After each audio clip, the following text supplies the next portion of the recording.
Well, ladies and gentlemen, welcome to another edition of Southwestern Pirates football live this afternoon on the SHNSports.com broadcast network.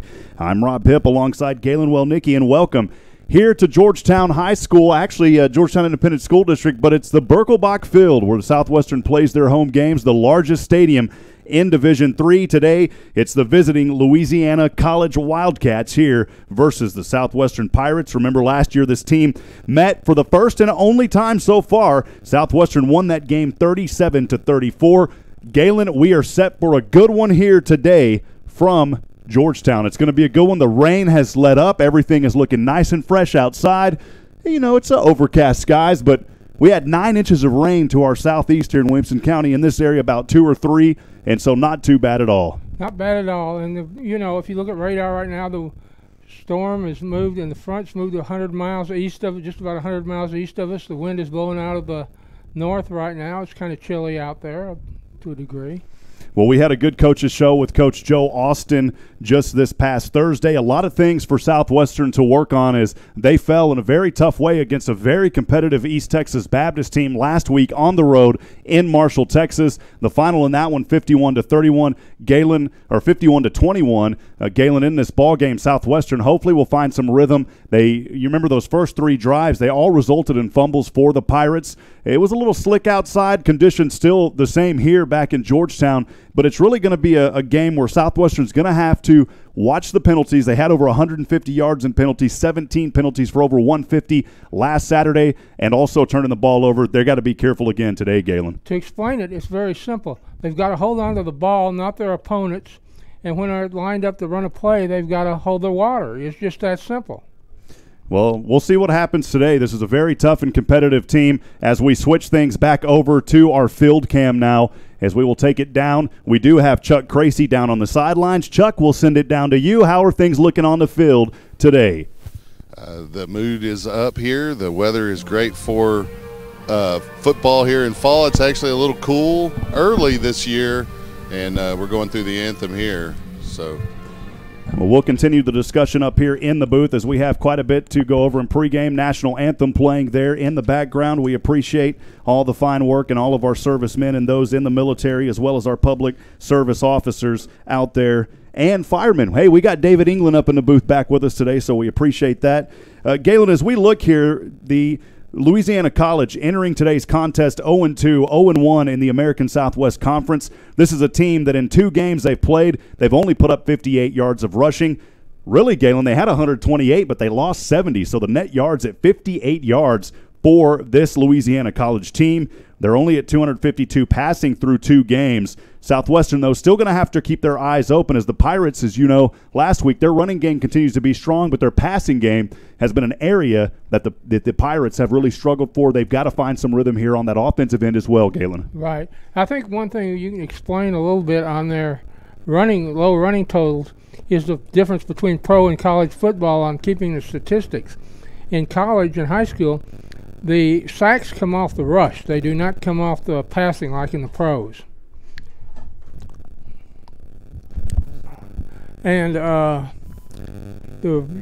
thing is, Southwestern needs to run the ball, pass the ball when they get a chance to keep things open for the running game, and they need to take as much of the passing away from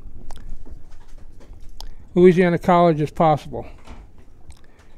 They need to play the receivers close, but don't interfere. Put a lot of pressure on the quarterback. And I think that's the key. If the quarterback's running for his life, he doesn't have much time to look downfield and say, oh, there's old John down there in the end zone. You got to keep him from doing that. You got to put pressure on the quarterback and play the receivers close, but not interfere with them. And that's almost an art, especially if you've got young defensive backs.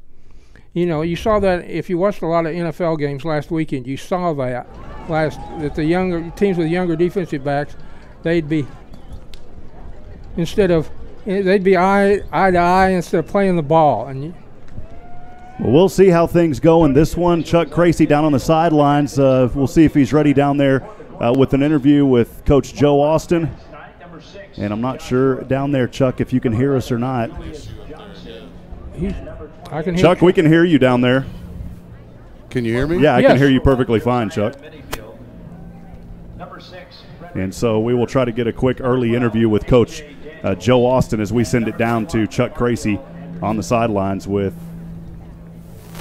Coach Joe Austin. He's taking a minute there as he's wanting to see kind of some things that are starting. So we'll get that figured out. Sorry for the little mishap there as we're getting things started here at the 2:38 mark. About to get underway here from Georgetown High School. Thanks again for joining us here. Rob Hipp alongside Galen Wellnicki.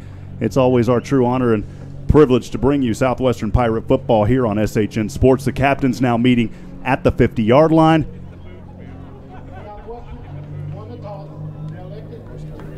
And we'll send it down to Chuck now with Coach Joe Austin. Chuck, take it away. Okay, Coach. 2 long road trips. Back at home tonight. Talk about the week of practice and your team's demeanor going into tonight's game. Well, demeanor is going to be a big thing. We got to be more emotionally mature than we've been the last 2 weeks on the road. I think that'll tell a lot about it. We're younger than we thought we'd be. Starting 6 freshmen tonight, so we're going to have good demeanor. Quick keys to the game for Southwestern tonight. Our offensive line against their defensive line and our ability to stop their run game. So it's the trenches. Good luck tonight, Coach. Back to you, Rob. Thank you, Chuck, and thanks Coach Joe Austin down there on the field as we are about to get things started here. Southwestern won that toss, Galen? Yes, and they elected to receive. So that is where we will start off here as we quickly look things over. Southwestern, this is a team that scored 100 points on offense. They've allowed 78, averaging 33 points a game compared to the other side, the defense allowing 26 points a game. Of course, last week, though, really dug into that. Up until that point, the defense had done a phenomenal job, only allowing a couple of scores. Rushing for Southwestern, 250 yards a game compared to 111 on their opponents. Passing, 184 a game. They have allowed other teams to run them over, most of that, though, coming from the game just a couple of weeks ago. They're allowing 247 yards on the ground. Time of possession, Southwestern just trails the ASC. 34 minutes for them. The ASC averages 38. Third down percent, they're at 44% compared to 45 in the conference. And then fourth downs, Southwestern at 17%. That's tied also with the ASC. And they may be one of the only teams in the ASC that's attempted to go for it on fourth this year. They've did it several times, Galen. Well, as we look things for Louisiana College, this is a team that's only scored 21 points this season. They've allowed 135. And points per game, 11 per game, allowing 68 per game. Rushed for 29 yards a game compared to 353 on the opposing side. Passing for 126 and allowing 253 per game. As Louisiana College will kick this one off from right to left. 15 minutes and we are just about to get underway here from Georgetown, Texas. Galen, a beautiful day here in Georgetown after some rains came in, some much-needed rains. It's overcast, 71 degrees, a 79% humid outside. The cold front blew through, winds northwest at 12 miles per hour, and we will get a kickoff here at 6:01, and this will be a short kick to the side near us here on the left, and returning that is Markel Henderson, and he will be drilled immediately. No gain on the start. Southwestern will start this one from their own 31, Galen, and that's where we'll get underway. It's not a bad start here, starting position here. That's one of the theories of the short kickoffs, is to kick them high and get your coverage people down under it. Well, again, leading Southwestern will be the quarterback, Fred Hover. Hover, the 5'9" junior from McAllen, Texas, 5 touchdowns on the season. He'll get the snap options back over, and on the right side, trying to run forward, is Kalen Heim, and Heim will be drilled for no gain, maybe a loss of 1 back to the 30. A nice play there by Jacob Joffrion with the tackle. So Joffrion, a 5'10" junior from Alexandria, Louisiana. Went to Pineville High School right there at the home of Louisiana College, Galen. 9 tackles, a half of them for a loss here in this early season. And Southwestern faces second down and 11 after starting this one on their own 31. Ball now on the 30, second and 11. Hover, shotgun at the 25. And a fake handoff, passing over the left side and just out of the reach, man, at the 40.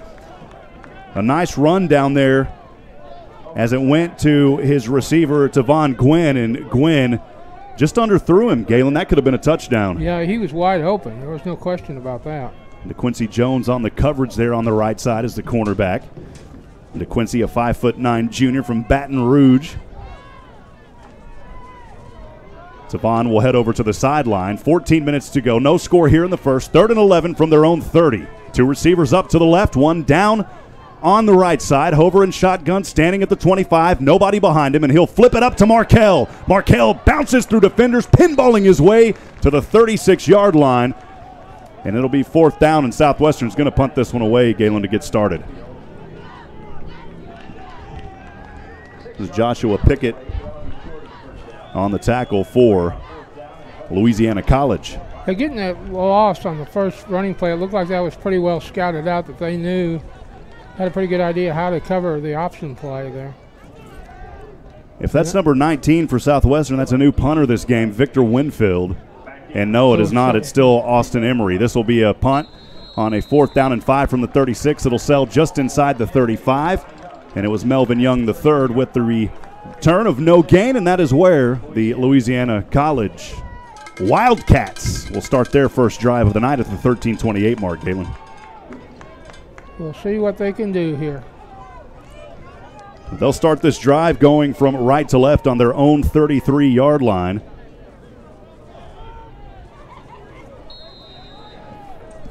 And the quarterback here for Louisiana College is Skylar Bono. He is in shotgun, 1st and 10 from his own 33, and will hand off to his back behind him. And only a gain of 2 on the play up to the 35. A good 2-yard gain there to try to get the running game established early. It's Melvin Young III. Number 16, the running back, sophomore from Belrose, Louisiana, Assumption High School. 2nd down and 8. On the 35 they are, 8 yards to go for Bono. And he will dodge through defenders as he runs to the right side. Chased down and swung for the sack. Just in front of the 30. They'll give him to the 30, but it's still a sack for a loss. A great play by the Pirates, getting the defensive stops early in this one. That's one of the reasons why they have so few rushing yards, is they've been sacked so many times this year. It'll be 3rd down and 13, all the way back to their own 30 now for Louisiana College. At the 12:30 mark, no score. Right to left the action goes. Bono in shotgun. 2 receivers to either side. Passing over to the right side. And Southwestern tried to break it up, but it is caught at the 38. What a play out there for Louisiana College. It was JoJo Robinson. And Southwestern not able to get the coverage there. Jackson Reese, the cornerback, just couldn't get to him. And that's a 1st down. A huge play, Galen, as the offense quickly back to the line here now in Southwestern territory. A 1st and 10 on the SU 40. And a handoff up the middle for another 2-yard gain. And coming up with that again on the run was Melvin Young. Well, Young, 17 attempts, but only 10 yards. He's averaging a half a yard per gain. So, Galen, he's already looking pretty good here early in this one. Skylar Bono, the quarterback from Dallas, Texas. 12 for 14 on the season on the rushing game. 26 of 62 for 244 passing. And he will elect to keep it here. Flags fly in the backfield, maybe a gain of half of a yard. It'll be 2nd down and long. I think we had a mess up on the exchange. We'll send it down to Chuck. Chuck, what'd you see down there? Yeah, the ball got on the ground. Right at the mesh point, there was confusion between the quarterback, Bono, and the running back. Ball ended up on the ground. Didn't matter with the penalty. So a hold on the offense will move will move Louisiana College back now. Still in Southwestern territory, but all the way back to the 48-yard line on the right hash mark. 11:26 to go. First quarter we are in Georgetown, Texas, for this Division III ASC conference matchup. On a 2nd down and 18 now, the ball on the 38. It's actually on the 48. And a pass over in the flats to the left side into the hands of his receiver, and that was that was Aaron Woods on the reception. A 5'9" senior from Lafayette, Louisiana. The running back, 10 of 17, averaging 1.7 yards a game. He's also caught 1 for 6. So that'll add to his totals early on here, Galen.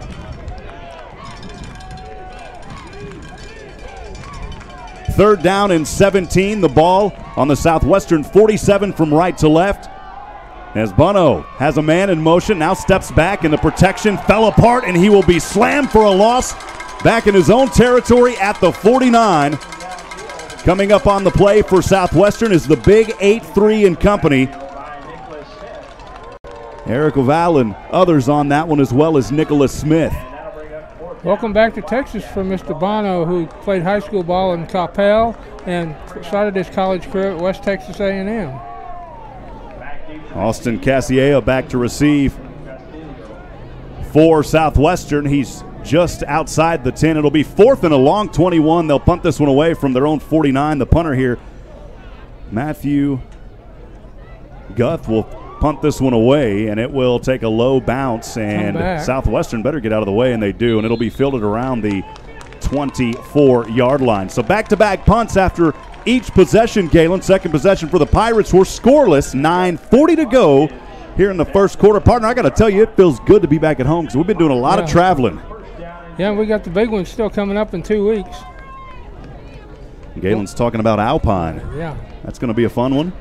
Luckily, Mac Hayek, we appreciate them sponsoring our travel going forward. We appreciate the fine folks at Mac Hayek and Terry Leggett. We'll talk more about them in that game next week. Here on a 1st down and 10 from his own 24. A pitch back over to Kalen Heim. He fumbles the ball out of bounds as he runs to the right side, angling his way. But he'll be close to a 1st down near the 34-yard line. The tackle made there by Joshua Pickett. Oh, we got 1st down. And they do move the chains. It'll be 1st down and 10, so a 10-yard gain for Kalen Heim with the Heimrich maneuver, as we started to call it here at Southwestern. A drive for the Pirates that started out on their own 24, now at the 34. On a 1st down and 10, Hover in shotgun, standing on the right hash at his 29. He'll take the snap. He runs. He finds a hole across the middle, splitting defenders and over the half-century mark into Wildcat territory at the 47. What a run by Hover. I think it's fairly obvious when he was the only one back there that he took the snap and went straight ahead. And that hole was open in that deep front four, that 4-man front. There's a gap. If you notice, there's a gap over the center. Now, Hover went straight up the middle on that one. Pickett on the tackle. It'll be 1st down and 10 on the LA 47. Hover, empty backfield again, waiting on his blockers, lowers his shoulder, powers his way forward. Another gain of 3 on the play. And the ball all the way up to the 44-yard line on the right hash mark.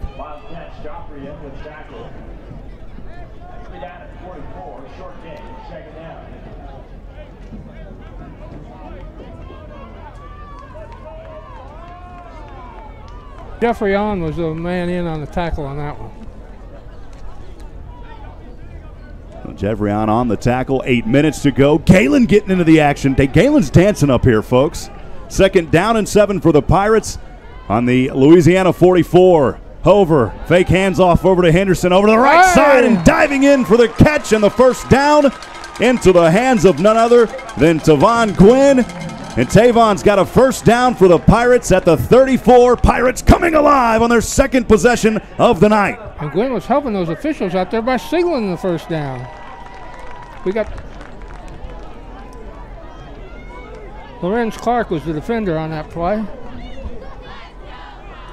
The ball at the 34 on the right hash mark. Hover will line up in shotgun. Right behind him is Caleb Heim. One receiver to either side on the 34-yard line.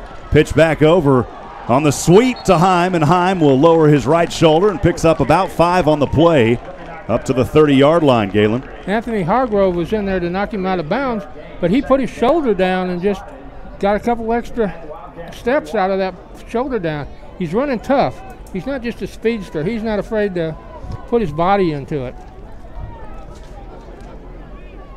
2nd down and 7, the ball on the Louisiana College 31. Hover pitches back over to Markel Henderson on the left. Now angling to the numbers at the 20. And Markel will have the 1st down near the red zone at the 21. Southwestern offense chugging along here on this 2nd possession at the 6:48 mark. There was a laundry on the field that time, but it was a towel that flew loose from somebody down there. Quincy Jones was in on the tackle on that one. And they threw the towel off the field, almost off the field. It's about a yard out there. Luckily, nobody lined up there to slip on it. It'll be first down and 10 just out of the red zone at the 29. Empty backfield here for Hover. 2 receivers to the right. Hover will dodge his way back inside the left hash mark, and he'll get only about a yard or 2. He does get it into the red zone at the 20. It'll be second down and long for the Pirates. Melee Grant was in on the tackle there. So 1 yard gain puts Southwestern in the red zone. Second down and 9 here in the first quarter from Georgetown, Texas at Birkelbach Field at the 5:50 mark. No score. Second possession for the Pirates. This one started on their own 24. Hover will line up in shotgun. Kalen Heim behind him, 1 receiver to either side. Angles to the right. Now Hover going to pass over. Has a man wide open. Going in for the touchdown. Angled at the pylon. Did he get in? He did. A 20-yard touchdown reception there for Southwestern. It was into the hands of his player, A.J. Daniels, the tight end, getting his first touchdown of the season. DeQuincy Daniels was the defender on the play, but didn't defend. A.J. Daniels, you can't miss him, 6'4", the 220-pound senior veteran on the field from Benbrook, Texas. Before that, he was 5 for 58 through the air. He's got his first touchdown of the season, averages over 11 a carry. That one was 20. The extra point kick is up and through the uprights, and at the 5:35 mark, Southwestern takes an early 7-0 lead. We'll keep it right here. We'll send it down to Chuck Crazy. Chuck, your thoughts on that drive? First of all, I want to give credit to Daniels. He was the athlete focus or highlight of the week in the media guide, so it's nice for him to get a touchdown. But really, I want to mention Cole Atterbury, the center, and that group up front. They really put together a nice drive, a lot of big gains, and they were able to push the Pirates down the field. You know, the offensive line, always the engine of the offense, and they were hitting on all cylinders on that drive. And you got to admit, this is a much better start than we had last week. Yeah, for the Pirates, you know, struggling last week. They got it finally in the second quarter within 6, but as we talked to Coach Joe Austin in the coaches show, it's hard to rally. You can rally. It's hard enough to rally once. Southwestern almost got it back within 6. They did, and then they just couldn't get a second rally there in the third quarter.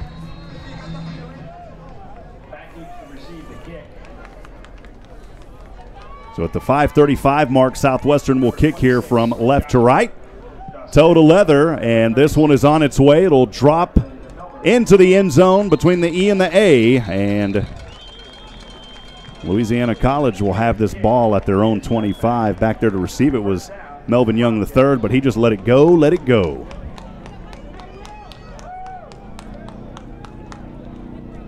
So on their second possession of the afternoon, Louisiana College will have this ball on their own 25. They've got to drive the ball 75 yards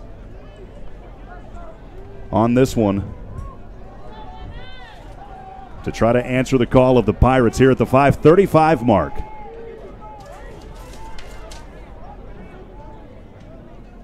Bono back in shotgun on a 1st and 10 from his own 25. Empty backfield over the middle and way incomplete as he tries to throw it across the middle. His intended receiver on that play was Drake Battaglia, and Battaglia nowhere near that one. Battaglia, a 5'8" senior from Thibodaux, Louisiana.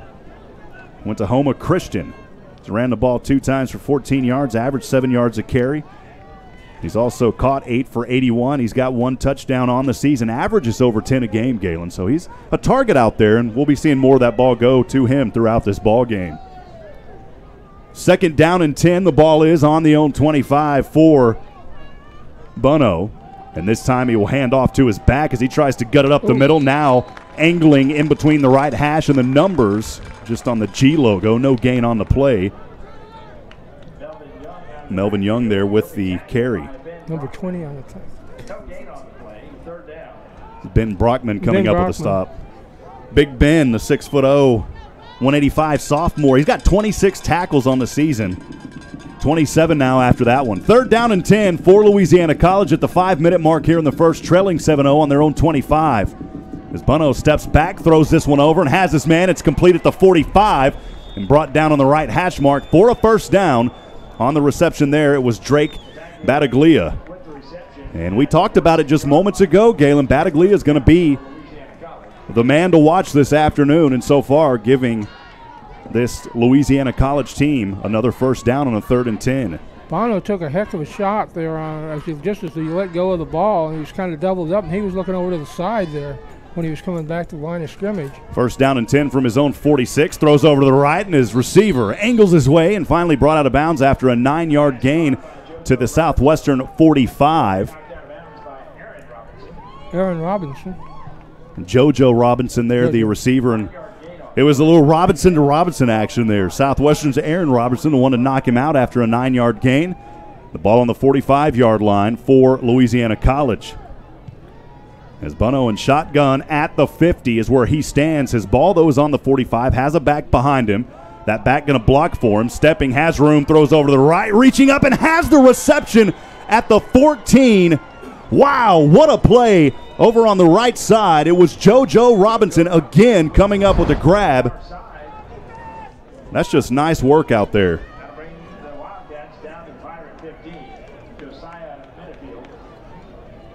Minifield making the tackle. It'll be 1st and 10 in the red zone now in the Southwestern 15.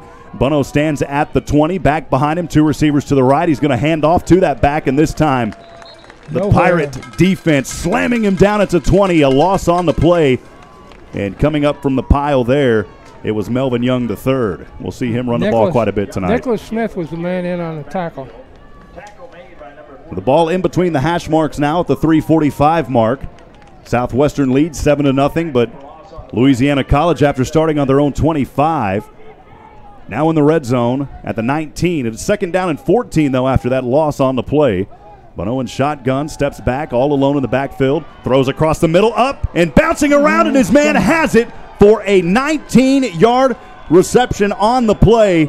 It was into the hands of Drake Battaglia, and we talked about it, man. He is going to be the guy tonight to keep your eyes on.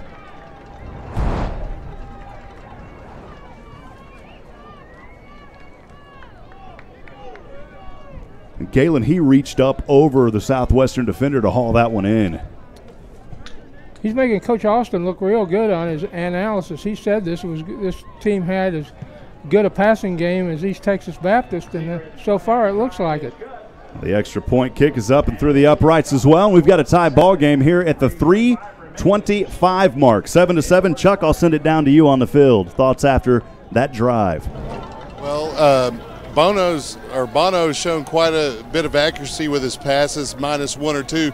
When the Pirates give a lot of pressure is when he's the least accurate, and so it's really going to be in the trenches, as Coach Austin said. It's up to that D-line to get pressure because the secondary had good coverage on all of those completions. There's not much else you can do.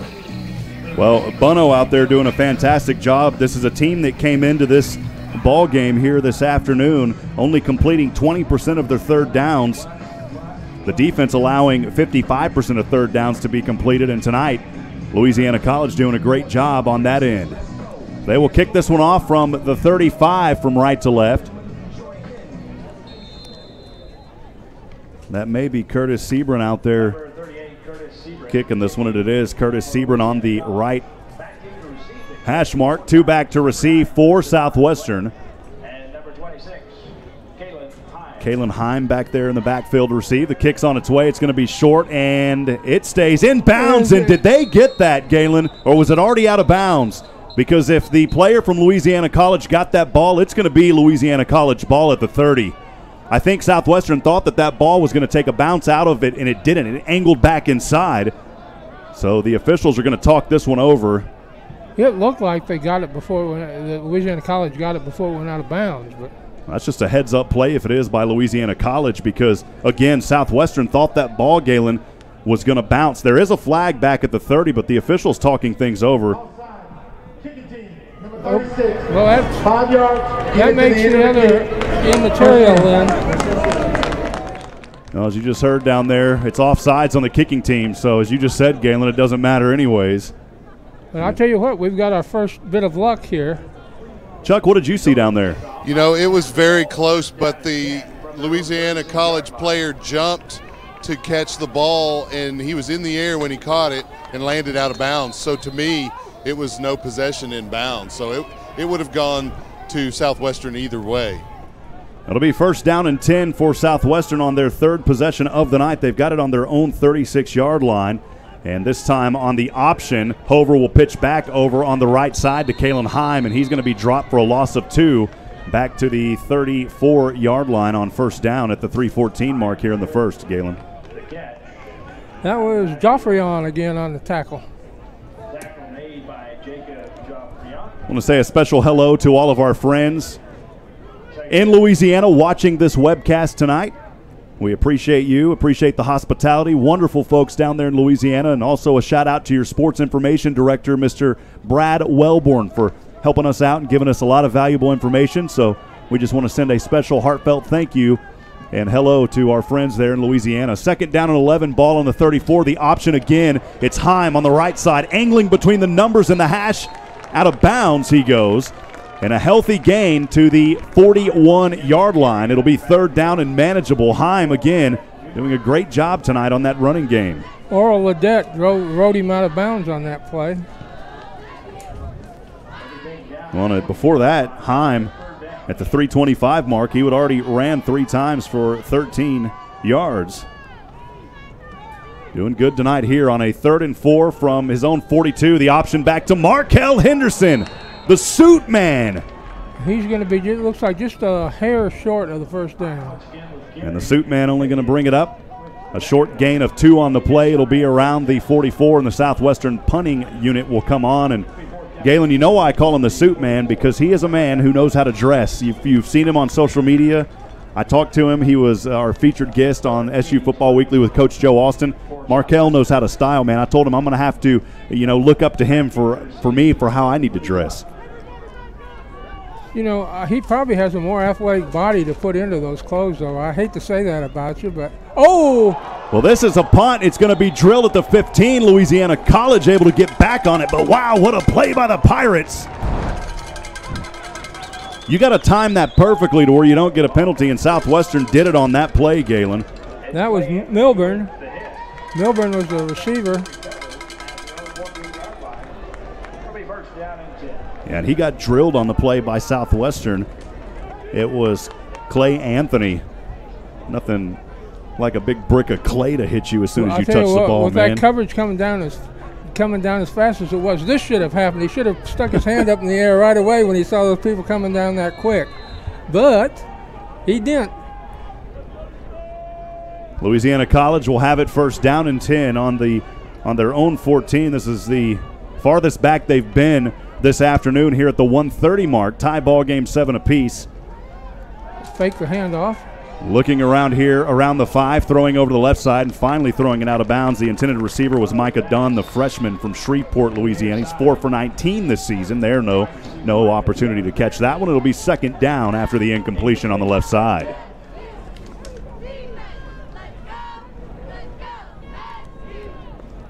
The closest receiver to that was actually on the Southwestern bench was Donovan Conley of the Pirates there. He was right. He was the closest person to that ball when it came out of bounds. Second down and 10 from his own 14 is Bono, and he will get the handoff and options it back over to Battaglia, and Battaglia on the right side will go out of bounds around the 15. A gain of maybe 1 or 2 on the play. We'll see where they mark it, Galen. And they're going to say no gain. They've got to try to run the ball, but to keep the passing lanes open. But right now the runs are doing nothing. This is a Southwestern team that allows 78 a game. They're trying to hold them here. And really throwing those numbers off was East Texas Baptist last week. 48 seconds, 3rd down and 9 on his own 15 is Bono. He's standing in shotgun at his 10. 2 receivers to either side. Has a back to his right. Snap back. Bono all alone. Great protection. Now it's breaking down. Goes back in between the hash marks over to the left side. An ankle tackle. The ball falls out. Southwestern has it over at the 10-yard line. What a play by the Pirates, knocking that one out of the hands of Bono. And Southwestern will take over. It was Cam Frederick there dropping.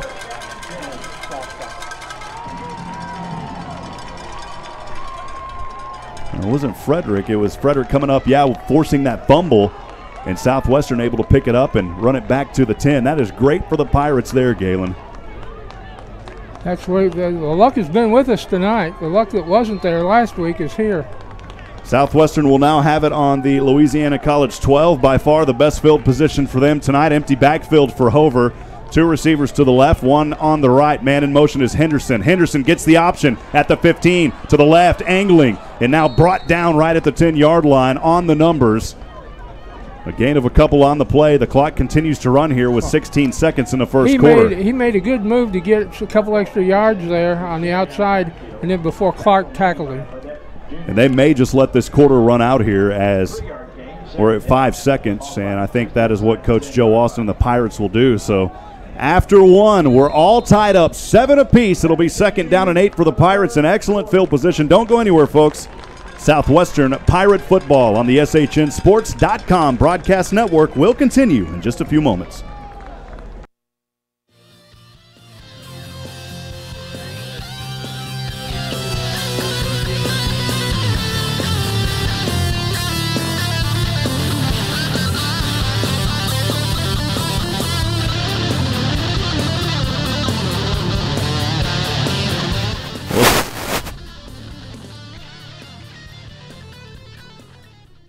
Welcome back in action here from Georgetown High School. Rob Hipp alongside Galen Wellnicki. It's a good first quarter there for both teams, really. Southwestern showed some momentum early, and then Louisiana College, Galen got the momentum back, and then after that fumble clearly in Southwestern's favor right now, we'll see what they can do here in the red zone. I've got to agree with Chuck. The key right now to stopping Louisiana College is to keep the pressure on the quarterback. Let's send it down to Chuck. He's on the sideline. Chuck, your thoughts on that first one? Well, this little series here was set up actually by Nicholas Smith, who Bono flushed to try to extend the play, and Smith came in behind him, poked the ball out for Brockman to recover. So let's see what they do here on 2nd. 2nd down and 8 for Southwestern. The ball on their own 10. The flip back to Kalen Heim on the right side, and he is leveled after a gain of a couple. It'll be 3rd down and manageable for the Pirates, but Heim was leveled there on that right side as he was trying to tightrope the out-of-bounds line up there on the right, Galen. It was Mr. Clark again that was in there to force him out. We got the first quarter stats here, and surprisingly, Louisiana College has a minus 5 yards rushing in the first, which it's an area that they have struggled with all season. Southwestern doing work here, though. 3rd down and 5, the ball on the Louisiana 12. Hover on the right line. Hover is going to toss it on the option to the left, and Heim has nowhere to run. He will be brought down. No gain on the play, and that was actually Markel Henderson. And that's tough for the Pirates. They're going to send out their field goal unit here. That's deflating, Galen, when you get inside the red zone, not able to capitalize after the turnover. Well, a real wide option is not working against Louisiana College. They seem to be pretty well attuned to that play, and they're getting people out there on the edge real quick. Luke Fierce set to kick this one away. It'll be a 25-yard field goal from the left hash mark here at the 13:40 mark. And holding is the tight end A.J. Daniels. Right toe to leather. The kick is up on its way, and from 25 it is good, and Southwestern has a 10-7 lead here at the 13:43 mark in the second quarter. Galen will keep it right here. Be a good time to look at some of these first quarter statistics.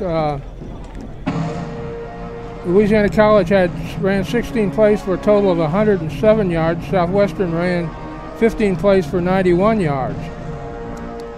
First down, 4 for Louisiana College, 5 for Southwestern. Southwestern on its yardage ran 11 times for 55 yards and completed 3 or 4 passes for 36 yards. Time of possession, 7:01 for Louisiana College and 7:59 for Southwestern. So there wasn't pretty well balanced.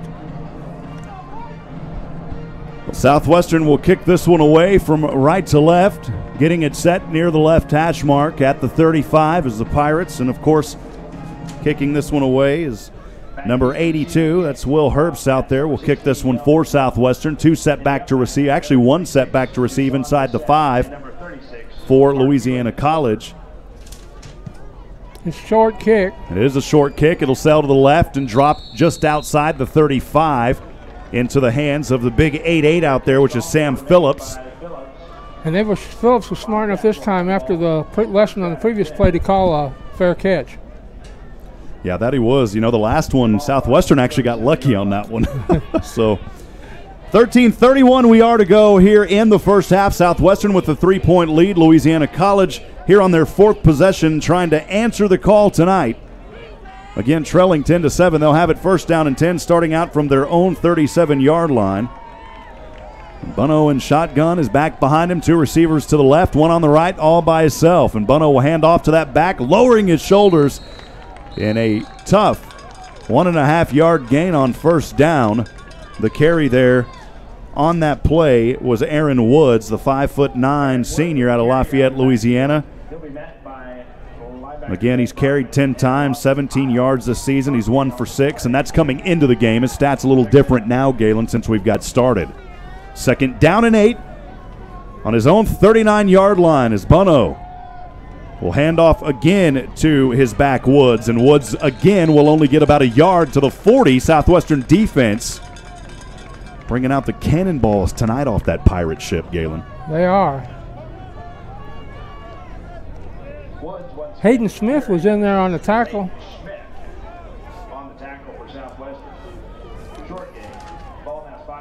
Hayden Smith, we've had him on already this season talking to him, the 6', 190 junior from Katy, Texas. 24 tackles coming into this game, 4 of them for a loss. He's also got 3 sacks. A man to be reckoned with out there. On a 3rd and 7, Louisiana College on their own 40. Bunno all alone. Protection, throws over the middle. Up and incomplete, just out of the fingertips near the 20-yard line. Running down there alongside the receivers was Battaglia and company. There was kind of a traffic jam down there. There was 5 people down there, 2 from Louisiana College and 3 from Southwestern. You can almost pick who he was throwing that to because Battaglia was down there alongside Leandre James. Oh, we're in another punt situation here. Now set back to receive for Southwestern is Castilla. He's at the 15. So a 4th down and 7. Matthew Guth will punt this one away. And Castilla back there at the 15. The punt off the right toe. This one's going to get a little air under it. Castilla will fair catch this one just inside the 30.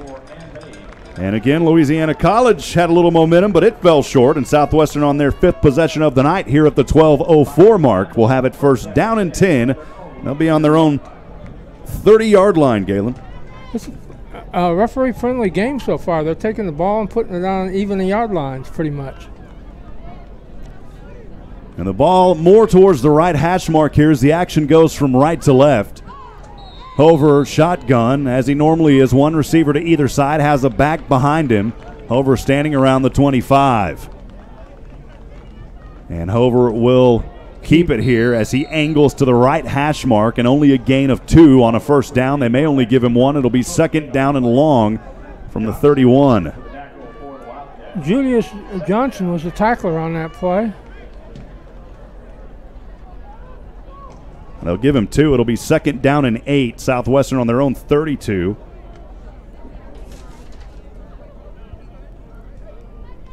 As we just saw Austin Castilla come into the game. Hover in shotgun. Castilla will line up as an end on the right side. On a 2nd down and 8 from his own 32. Option back over to Heim. Heim plowing through 2 defenders, leaps his way forward, and he'll have the first down at the 46-yard line. What a run by Heim. He got a really good block from Markel Henderson on that. That was for one of the few times allowed the option to go work out, the outside option to work. Pickett was the tackler on the play, eventual tackler on the play. Well, after the first quarter, Heim had 21 yards. He's got more than that now here. First down and 10 for Southwestern on their own 46. And this time it's Hover on the keeper. He powers his way forward. Another first down, this time to the 40. 19-yard gain by Hover. The Pickett was in on the tackle, but the Pickett fence wasn't up quick enough to stop a big gain. We're on the 40. We started on the 30, and we're on the 40, so we've traveled 30 yards already, if my math is correct. David says it is. David brings out bust out the abacus up here. I'm just kidding. He took his shoes off and started counting on his toes, but we won't tell anybody. Ball on the 40-yard line now on a 1st down and 10 in Louisiana College territory on a misdirection. Back over to the left, angling his way, and finally brought out of bounds near the 30 is Galen Hipp. And Hipp right in front of the camera down there shakes his finger, no sir.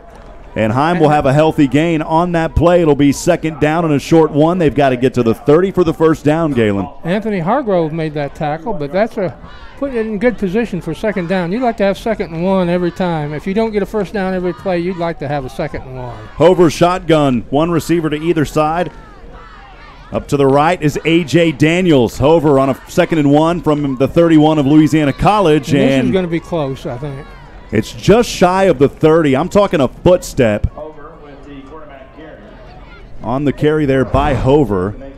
We'll take a look at the replay here. He's going to be just inches short. DeAndre Diggs made the stop to keep him from getting the 1st down. Yeah, we've got it on the replay up here. Still a little hard to see, but he is just inches short. Mr. Diggs dug in and stopped the play. 9:28 to go. Southwestern leads 10-7. 3rd down and inches from the Louisiana 31. Pitch back over to his back, Galen Hipp, and Hipp darts forward, angling his way to the left out of bounds mark at the 29. It'll be a Southwestern Pirate 1st down. Mr. Pickett again on the tackle. He better ask for a little bit more money on his contract there. 9:09 to go. They're making him work today. It's one thing I really enjoy about college football is, they're not on contracts. A lot of these kids, they earn their spots in academics and other ways, and that's one of the joys of college football here. 1st down and 10 from the Louisiana College 38 is Hover. He tries to option, and he is leveled in the backfield for a loss. Coming up with the tackle there was Julius Johnson from Kaplan, Louisiana. That's his 25th tackle of the season, 1.5 for a loss.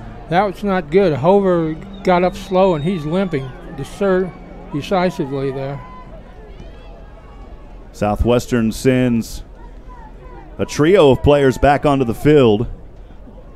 Alante Shines, I believe, is one of them out there. Shines will line up as the receiver to the right. So 2 receivers to the right, 1 to the left. 2nd down and 14. The ball on the Louisiana College 32. Hover across the middle and has the reception. A dart right into the hands of his man at the 23-yard line. Into the hands of Landry Bray. Came into this game 1 for 16. Give him another catch here on the season. He's got 2 on the year. And a big one there for the Pirates to get this to be 3rd and 5, Galen. That was a good Band-Aid for a quarterback that's a little bit gimpy coming out after the last play. 3rd down and 5, threatening the red zone. They're at the 23 of Louisiana College. Empty backfield and now a false start. It looked like 35 there for Southwestern jumped early, and if that's the case, that may have been Alante Shines. We'll send it down to Chuck. What did you see down there, Chuck? You had it exactly right, Rob. Number 35 jumped off just a slightly early. Shines here on the edge. You got to look down at the ball. Sometimes you can't hear the quarterback's cadence, especially when the crowd's getting rowdy. We appreciate Chuck down there giving us the sideline perspective. Anthony Stevens, the junior for Southwestern, back onto the field. He'll line up on the right side. 3rd down and 10 now from the 27 of East Texas. And a pitch back here to Southwestern, left side, flags fly, drugged down by the collar. No flag there, though. And on that carry, I believe it was Markel Henderson. We'll see what the penalty is, Galen. I think there may have been a hold there. What'd you see down there, Chuck? Blocking the back. Hargrove was a tackler. And, Chuck, I don't know if you were right in front of it. I saw a block in the back, but I also saw what looked like a horse collar right in front of you. It was not a horse collar. It was more of a clothesline. But it did have the same effect. They did call holding, however. Yeah, you were right there on it, Chuck. You better watch out down there, Chuck. We don't want to send an ambulance down there tonight on you, man. I moved, but I moved slowly. Well, back up here in the booth, 3rd down and 12 for Southwestern now, all the way back to the Louisiana College 30. The ball resting on the left hash mark.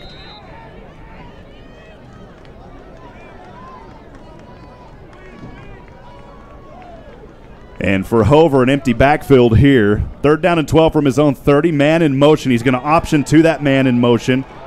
And still on his feet is Castiella, and he will Castilla will move it to around the 21 or so. And they've got a defender down over on the sideline over there. The man that made the tackle is down out of bounds. We'll see if Southwestern's kind of in that no man's land. Chuck, we'll send it down to you. There is an injured player down for the Wildcats there on the left side.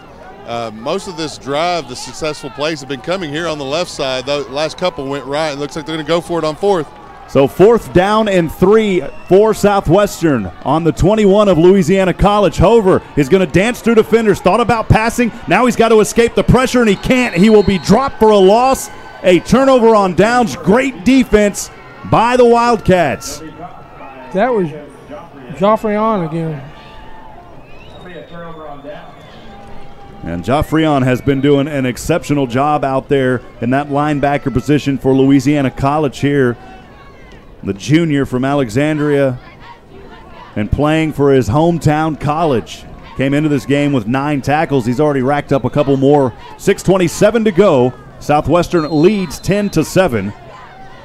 After the turnover on downs, it will be the 5th possession of the night for Louisiana College. 1st down and 10 from their own 24. And a mishandled snap, put it on the ground, but he's able to recover it there, was the quarterback Bono, and he'll have it at the 24 back to the original line of scrimmage. Quarterback keeper by Skylar Bono. I don't think Skylar Bono meant to do that, but that's what happened. Tackle. Garrett Womack was the defender.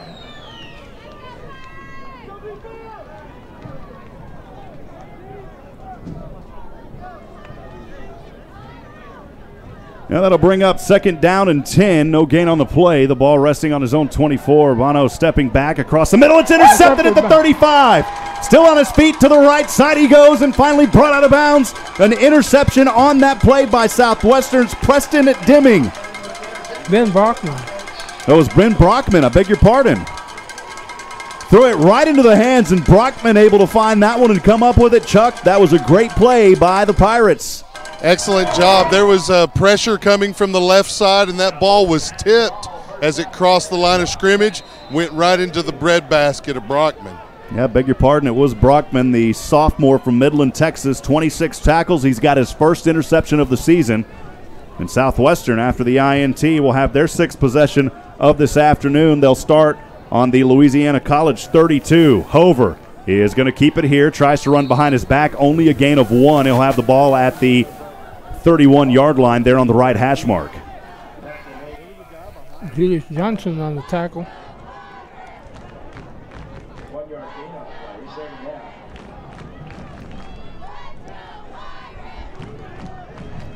2nd down and 9 after the 1-yard gain. 5:21. Southwestern leads 10-7.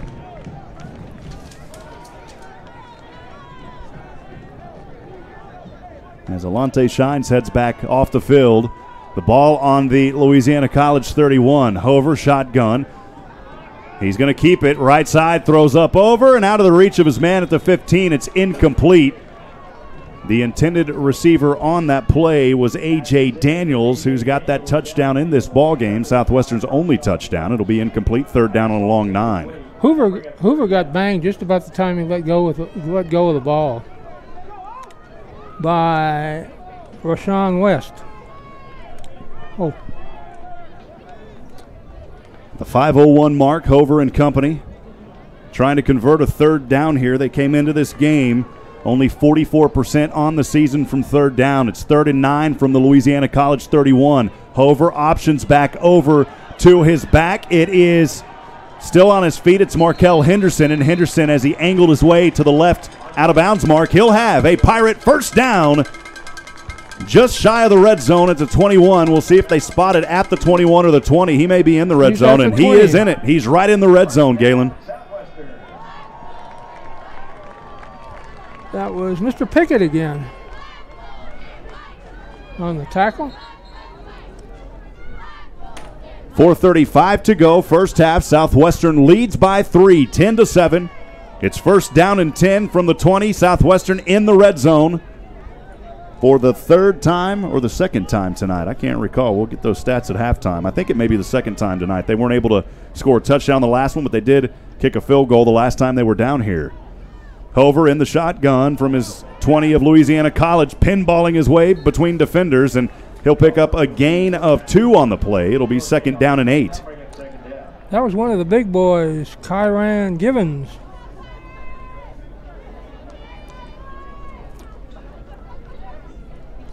They haven't had a lot of tackles by linemen where they've actually been given a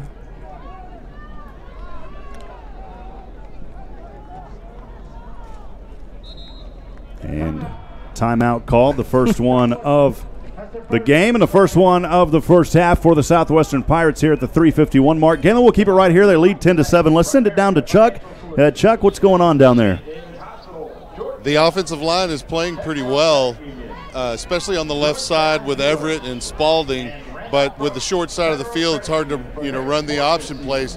It looks like the obvious option plays are defended pretty well by the Wildcats. It's when it's disguised and they bring Hipp over from the other side to the pitch side is when we've had the most success. Chuck, I was going to ask you about the field conditions down there. I know it's artificial turf. Is that field slick down there? Did it do a pretty good job draining after these 3 inches of rain? You couldn't even tell it's been raining.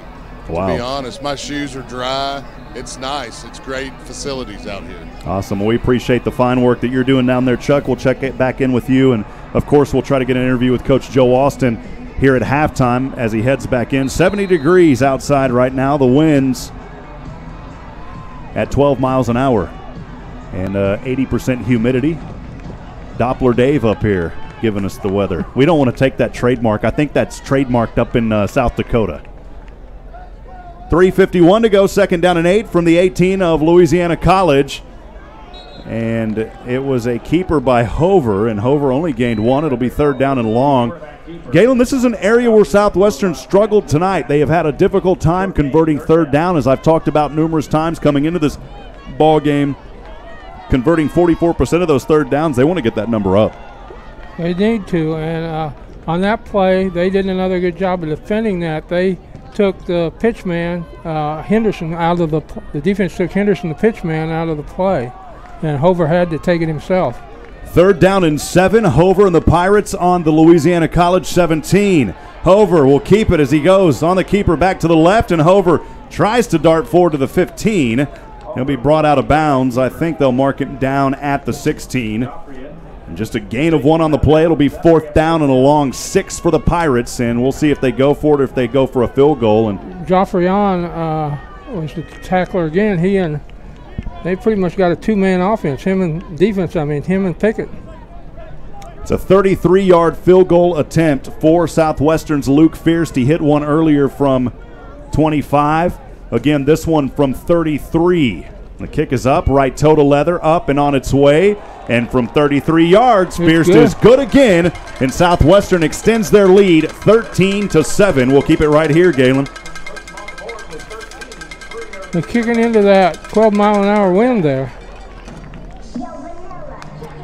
Not something anybody in this stadium's had to do much of this season, since most of our winds have been prevailing out of the south. 3:02 to go here in this first half. Southwestern on their own field here at Birkelbach Field, leading 13-7. Thanks for joining us tonight here on SHN Sports. Rob Hipp alongside Galen Wellnicki. A shout out to our good friends Ed and Lynn from Prior Lake, Minnesota, cheering on our son-in-law, Coach Kriesel, and the Pirates. Go Pirates! We appreciate you. If you've got a shout out, you'd like to tell us hello, feel free to text us. The SHN Southwestern Pirate text line is open. You can send those text messages to 512-522-9105. Again, that number is 512-522-9105. And we will try to announce your shout out over the air. Southwestern will kick this one away with a 6-point lead at the 3:02 mark. And kicking this one away for the Pirates is Will Herbst. From near the left hash mark, he'll kick it from right to left. Left toe to leather, end over end, the ball sails into the air and it drops it around the 8-yard line on the right hash, bringing it up to the right side and at the 35, finally brought down. A healthy return of about 20 there by Young for the Wildcats, and they'll have decent field position here, Galen, on their 6th possession of the night for LA College. Our mathematician, Mr. English, has counted the fans on the other side, and he says there's about 70 people traveling with Wildcats. That's amazing. It's great support. We want to welcome those fans to Georgetown, Texas. Some of those may have actually been in-state fans coming because they've got 6 Texans on their roster. It'll be first down and 10 from his own 36. Is Bono, and he will pass in the flats to his man, breaks through defenders, darting his way across the 45-yard line. On the right side, it was into the hands of the 1-5 JoJo Robinson. We've called his name several times tonight. The 5'11", 195-pound junior from Miami, Florida, went to Northwestern High School. He came into this game 3 for 36 and a touchdown. He's got a couple here in this one. It's first down and 10 from the 47 now on their own side. This time the handoff to his back, Aaron Woods. And Woods, boy, on that one, Galen, dropped for a loss of 1 on the play. Yeah, he didn't have any time to build up any kind of momentum at all. It'll be second down and 11. Appreciate the fine camera work of Mickey Holden, enjoying the nice cool air outside tonight. On the film deck, we appreciate you, Mickey. Second down and 11 from his own 46. Pass over to the left and just in and out of the fingertips at the 45. It's incomplete.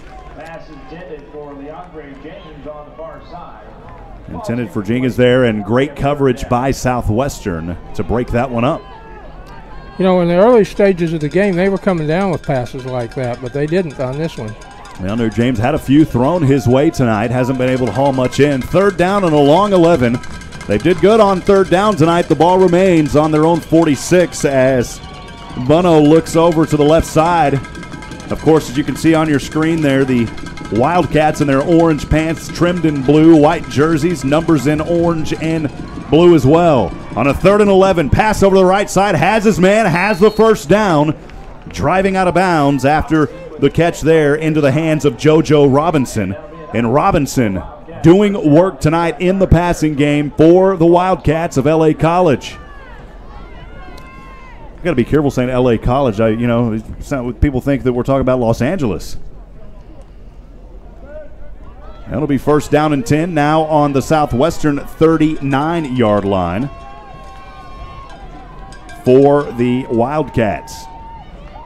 As Bono will pass over in the flats to the left side, has his man at the 40, dodging through defenders on the numbers he runs there on the left side to the 30. A nice reception by Zion Williams. Zion coming into this game 1 for 8, averaging 8 yards. Got his second catch of the season just then. That was just about all Williams, too. He caught the ball and made a nice move to get the yardage. Second down and a short 2. 2 receivers to the left, 2 receivers down to the right here at the 126 mark. Bono will hand off to his back, Woods. Woods lowering his shoulder, and Woods will have a first down at the 26-yard line. Boy, Woods is starting to come alive here, Galen. He is, and that may have been their best running play of the game. We're at the 115 mark. Southwestern leads 13-7. Louisiana College trying to find pay dirt here. I guess you call it pay turf when you're on the AstroTurf, Galen. The pay turf. You know you pay a lot for this turf. Yes, you do. First down and 10, threatening the red zone on the Southwestern 26 as Bono pump fakes. Now he avoids one tackle. Flags fly. There's going to be a hold in the backfield. What'd you see back there, Chuck? Yeah, there was all kind of bodies flying everywhere. The flag in the backfield like that with the pocket collapsing is generally going to be a hold.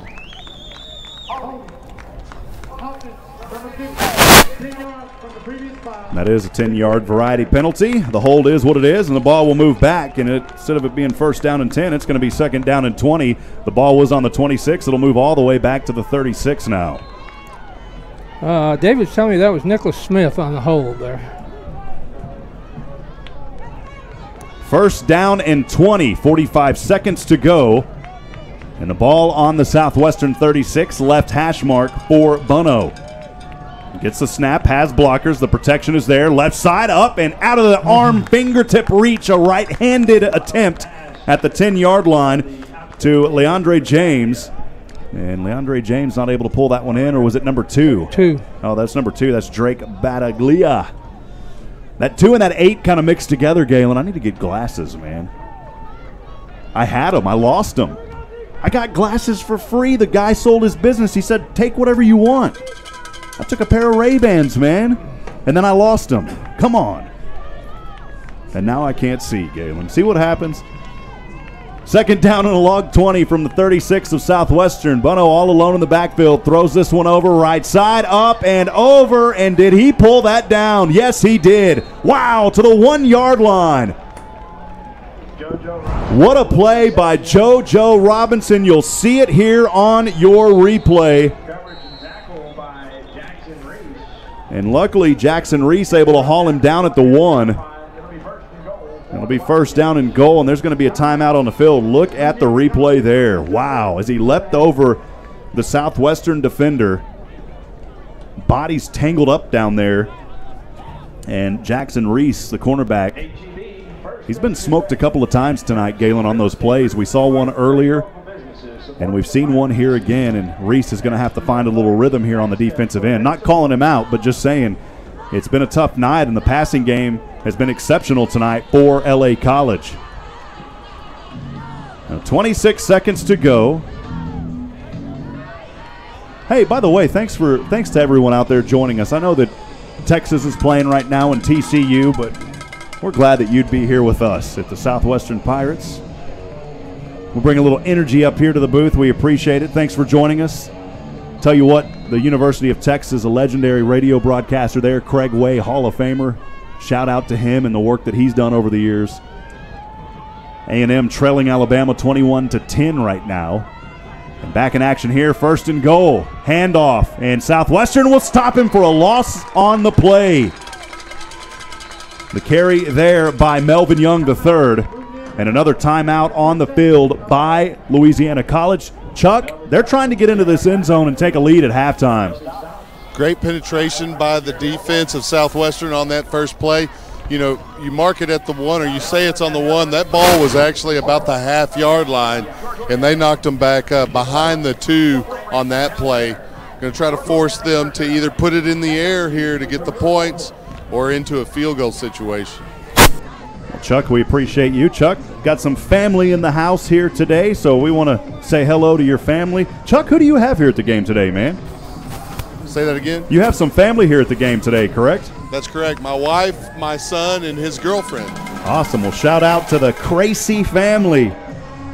We appreciate Chuck and all the work that he does for us on SHN Sports, the voice of the Leander Lions, and here doing a little D3 NCAA college football for us this season. Honored to have Chuck on the crew as well. He does a great job. Second down and goal from the 2-yard line.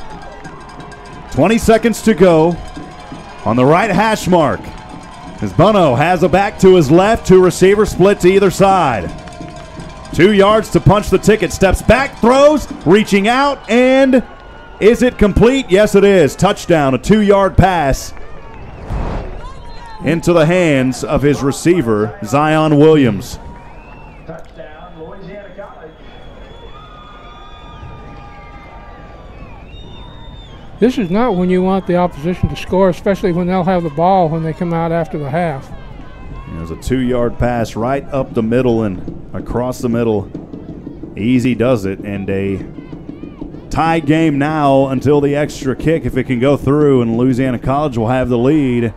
And they do by 1 at the 16-second mark. Chuck, that's deflating for the defense down there. Yeah, it's got to be a little disheartening, but you know, this is where you got to keep that demeanor up and continue to battle. As really, it's only been 2 drives by Louisiana College equaling those 14 points. The Pirates have moved the ball better offensively, but they're down on the scoreboard. I'm sure we'll get the thoughts from Coach Joe Austin here as we're 16 seconds away, a little bit of time. And curious to see, Galen, I think Southwestern may just take a knee here and go in with the trailing by 1, 14-13 here at the 16-second mark. I think you don't want to, depending on where the kick goes, of course, but you don't want to put your team in a position for any injuries here. And not worth it here. You're only trailing by 1 point. You played a pretty good game on the offensive end. This is a very evenly matched game tonight. You know, a lot of folks may have thought that Louisiana College was going to come in here and just get ran over, and that's not the case. Remember, this was a team that on the road last year, Southwestern won by a field goal, only by 3. in their first ever meeting. So this is the second ever matchup between these two teams. That game on the road, so Louisiana College would like to come in here and spoil the apples, if you will, here in Georgetown, even though we don't grow apples here. The kickoff is up and on its way. And dropping around the 15 is Casella, and he will run it to the right side to the 20 with 12 seconds on the clock. And we'll see if Southwestern just takes a break. We've got a special treat as well. We'll have Dr. Berger in here at halftime, the president of Southwestern University. Looking forward to talking to him here at halftime. We'll talk about his tenure and all the wonderful things that has happened since he's been here, carrying on the legacy here at Southwestern University. And Southwestern, Galen, is going to go for it here on their own 21 on first down and 10. Hover will hand off to Markel Henderson. Henderson will be drug out of bounds on the left side, just inside the 30 with 3 seconds to go. And I thought he was out of bounds, but they're going to say that's the end of it. So they said he was down and the clock ran. So, well, at halftime, the score 14-13. We'll send it down to Chuck Cracy. Chuck, do we have you down there? I'm looking for Coach Austin at the moment right now. He's coming by here. He's heading your way. Hey, Coach. Coach, give 1 second. Real quick assessment of the first half. Well, their whole offense is throwing it down the sideline and catching jump balls, so if we can take care of that, we got their offense figured out. It's been pretty good coverage other than the placement of the ball. It's been difficult. Well, they're 50-50 balls, and we've gotten 0% of the 50-50 balls, so that math isn't very good. The statistics will shake out. Good luck in the second half, Coach. Back to you, Rob. Appreciate you, Chuck Crazy, down there with Coach Joe Austin. We appreciate his accessibility here in this season. We'll take a quick break. Don't go anywhere, folks. 20 minutes to go before we get things started back in the third quarter. We're going to step aside for just a moment. We will have halftime stats and more, as well as an interview with the president of Southwestern University, Dr. Edward Berger. Don't go anywhere, folks. We'll be right back here on SHN Sports.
Welcome back to Birkelbach Field here in Georgetown, Texas. Rob Hipp alongside Galen Wellnicki. We appreciate you joining us here on SHN Sports for Southwestern Pirate football, where the Pirates trail at half 14-13. Galen, it's been a play, really, you got to give credit to this very tough Louisiana College team. They have did a great job here this afternoon so far.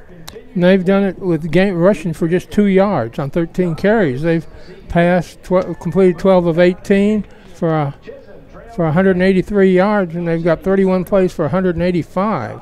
The statistics are fairly close, really, when you get down to it. Southwestern has a 9-8 edge in first downs, but they have a 15-yard edge in total offense.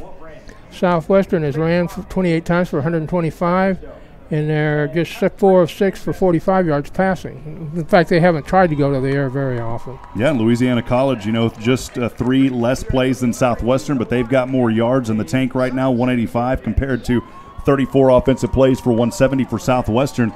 This is a team that is very capable of doing big things. We talked to Coach Joe Austin, and I'm talking about Louisiana College. We talked about this during the SU Football Weekly with Coach Joe Austin, and this is a man with football IQ because everything that he talked about, we're seeing it on the field right now. Right. The one thing that it has improved for Southwestern is there's only been 2 penalties for 7 yards. And they've been penalized 3 times for 59 yards. And Southwestern's dominated the time of possession, 17:53 to 12:07. But they're going big chunks in the air while we're going in steady little spurts on the ground.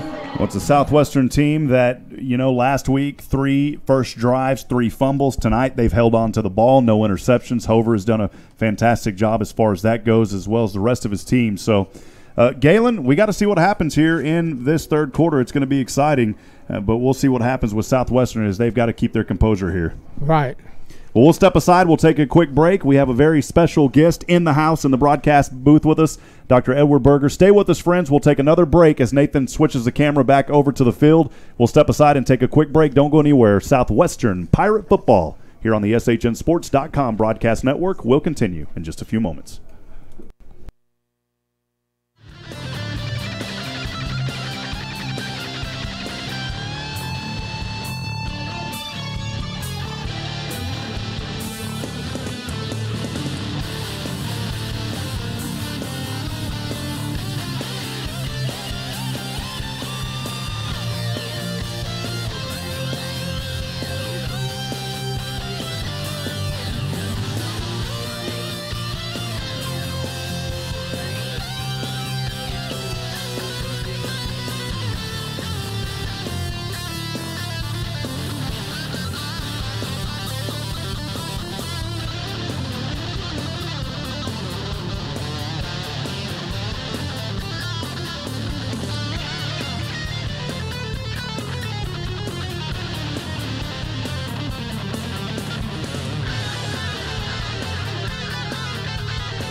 Well, welcome back to Birkelbach Field here. I'm Rob Hipp alongside Dr. Edward Berger. And Dr. Berger, I got to tell you, it's awesome to have you here. And I was just chatting with you before. I met you years ago at the Rotary Club. Appreciate you coming in. But really, man, you talk about when you arrived and when Southwestern football arrived, you came at the same time. It doesn't get any better than that, sir. Well, thank you. And I got to say, it's really exciting to see this team evolve, grow, and mature from kind of like a little bit of a bad news bears kind of thing, because they were just so small, right? They were playing seniors when they were first-year students. And so, on the 50-yard line, it kind of looked like this. But now they grew up, and as you know, we were conference champions. Those first-year students were conference champions by the time they were seniors. It's unbelievable. Well, Dr. Berger, talk a little bit about your tenure so far at Southwestern. You've done such wonderful things. The community, we give our hats off to you. I'm not up here to butter you up, but sometimes, you have to, because there isn't anything better to say than you have done just a wonderful job. The folks in Georgetown, me being born and raised there, it's awesome to see the integration with the community and Southwestern once again happening. And look how blessed we are to be at the biggest stadium, thanks to Georgetown ISD for helping with that, but the biggest stadium in D3 football. Talk about your time at Southwestern and the wonderful things that you've seen and the things that you have helped to make happen. Well, thank you. Southwestern continues to evolve and grow, and it's ascending up intellectually and educationally. But in terms of where we are today, I think the connection with Georgetown, great towns thrive on great universities, and great universities need great towns. And so our city is a kind of remarkable in its support for Southwestern, and you can see it here. I love it when you're walking on the square and you see people with the SU gear and wearing black and gold, and even the banners that are around the courthouse, often will be Southwestern. It's a point of pride for us that Georgetown embraces Southwestern, and of course we embrace Georgetown. We invite everyone to come onto our campus. You'll notice there's no gates around there. Nope. It's not blocked. We want people to come in, use it like a park. I love it in the morning when I'm walking to work and I see people walking their dog and whatnot. Come into the Commons and have Sunday brunch after church. I mean, it's open to everybody. And we hope, of course, you'll come to the games as well as the performative arts. And, of course, we have other sports besides football. Did you know that? Absolutely. We highlight those. We're playing volleyball right now as we speak. So, you guys have been doing great this season at cross country. Yes. With that, and, at SU Football Weekly with Coach Joe Austin, we make it a point to highlight that because we're blessed for the football. We love it, but there's so much else, and we want to make sure that all those athletes get the recognition that they deserve because you got to be honest, these guys out here on the field do hard work. You guys up in the office and leadership do hard work, and then all of the wonderful athletes throughout the rest of the sports. Just a well-rounded university and a treasure that I've always said is right in our backyard in Georgetown. Thank you. You talked earlier, Dr. Berger, about, the banners around town.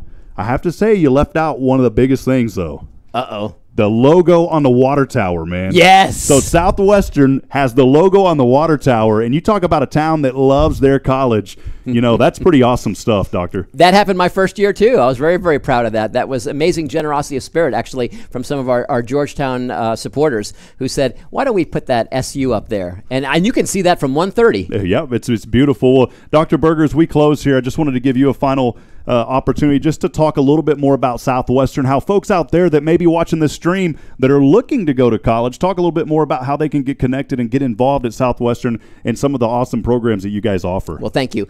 There's so many opportunities both for curricular and co-curricular life there. It's a residential institution, of course. It's the #1 liberal arts institution in Texas. And the important thing here is if an individual is interested in really growing and becoming better as an all-around person in the classroom and beyond, there's no better choice than Southwestern. And you're talking about all the sports. I just got to say one thing. The important thing to remember is these folks are students first. I'm very proud of that, and that's Division III. I think, and I'm glad you brought that up because we've interviewed guys and not just trying to call out specific athletes, but guys such as A.J. Daniels, Markel Henderson, David. I just talked to him as well, David Quincy. And I got to tell you, David Quincy, that was a fun interview. Those guys and just the way they present themselves in the interviews, that it's a special group of young men and women here at Southwestern. So Markel Henderson's a former student of mine, so I take full credit for that guy. He's awesome. Amazing. Well, Dr. Berger, we appreciate you. Thank you so much. Absolutely. Thanks for being here. Absolutely. Really appreciate it. And we appreciate you because I said, man, Dr. Berger's in the house. We got to get him. I'm at every game, there, man. Yep. I'm here whenever you want me. Awesome. Well, again, Dr. Edward Berger doing great things at Southwestern University. You can check him out online at southwestern.edu for more information. Nathan will send it back to the field. We'll take another quick break. We'll talk more about this game. Don't go anywhere, folks. Southwestern Football and the SHNSports.com broadcast network will continue after this.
Mr. Ray Barranco, men's basketball. Next, a three-sport letterman, Mr. Bob Hamrick, men's baseball, basketball, and football. And lastly, the one and only, Dr. Weldon Crowley, Professor Emeritus. Ladies and gentlemen, please salute the Southwestern University Class of 2018 Athletic Hall of Fame.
Welcome back to Southwestern University football live tonight on the SHNSports.com broadcast network. Rob Hipp alongside Galen Wellnicki. Welcome back to the broadcast booth with us as we are just about to get started here for third quarter action from Birkelbach Field in Georgetown, Texas. A beautiful night here after torrential rains marked the area. We saw the San Gabriel River flooding this morning, and that river finally coming down. The flood was at 24 feet, flood stage at 9 feet, so a lot of flooding down there. But we are back into dry country here at Birkelbach, just about to get started in the third quarter. Southwestern trailing by 1, 14-13, and we are underway left toe to leather, and this one will sail from left to right off the toe of Southwestern, and taking it back from the end zone on the right side in between the marks and now on the numbers at the 20 is Louisiana College, and that is where the Wildcats will start things over. Temperature now down, Galen, 69 degrees. The wind's out of the northwest at 8 miles an hour. The humidity creeping on up, baby, at 82%. Yeah, the first thing my daughter said today on Tempo when she got out of work about 1 o'clock was that it was about 10 degrees chillier than usual today, and Norther came through with a pretty good little bite. And we're supposed to have another one, I think, before the end of the week. Louisiana College will start off, and they lead 14-13 here in the third quarter. They'll start this drive on their own 20. This is the 8th or the 7th drive of the night. And on a first down and 10, a handoff to the back in between the marks, and no gain on the play. It'll be second down and long. Mitchell, the ball carrier. Grant Mitchell was the tackler on that play.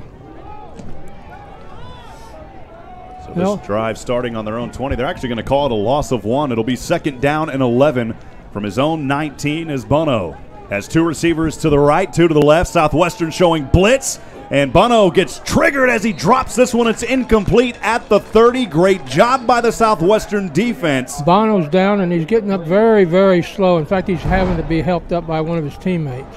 He's taking a beating on a couple, 2 or 3 plays out there tonight. Yeah, we've got that on the SHN replay. You can see Bono there on the left side gets drilled as he lets go of that ball. It'll be third down and 11.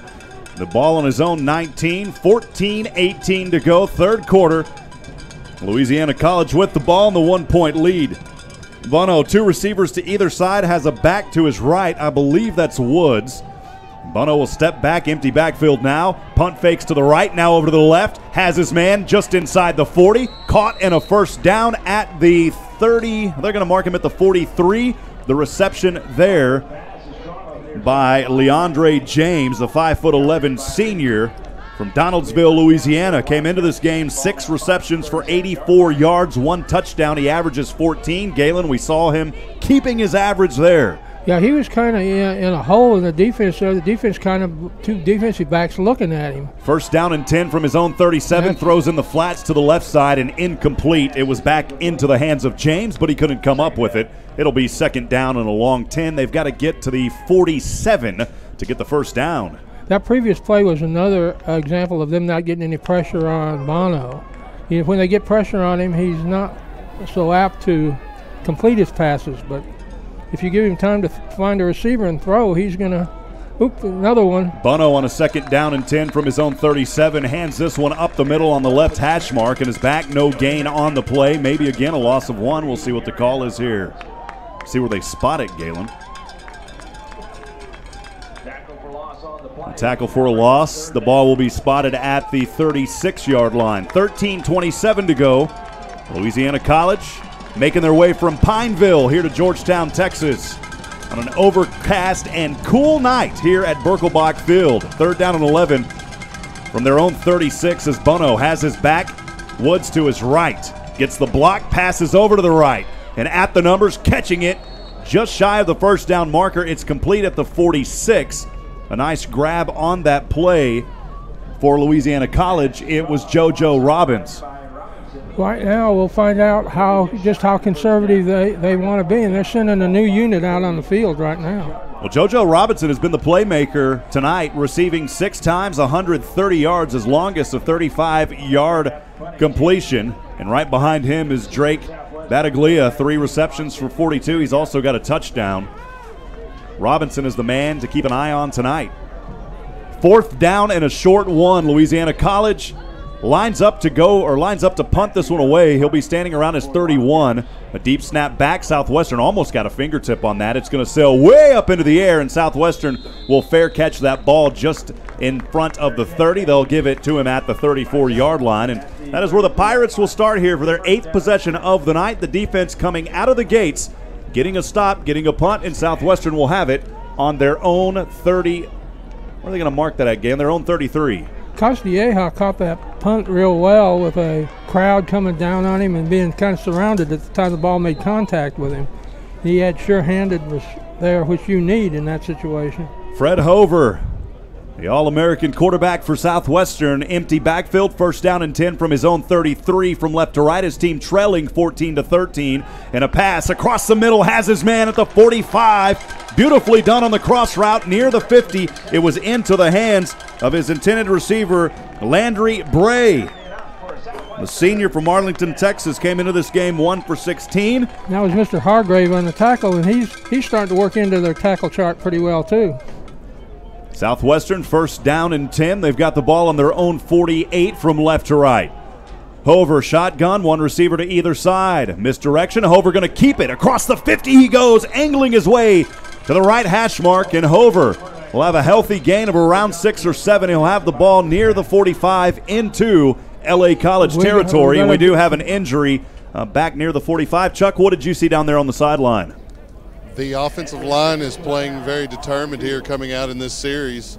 I didn't really see what happened in the injury, but great blocking up front, and sometimes your leg gets rolled when your teammate gets knocked down, and there was a big hole there for Hover on the right side. And we appreciate Chuck Cracy down there. We'll step aside and take a quick timeout as well during this injury timeout. 12:22 to go. Southwestern trailing 14-13. It'll be 2nd down and 3 coming up. Stay with us, folks. We'll be right back here on SHN Sports.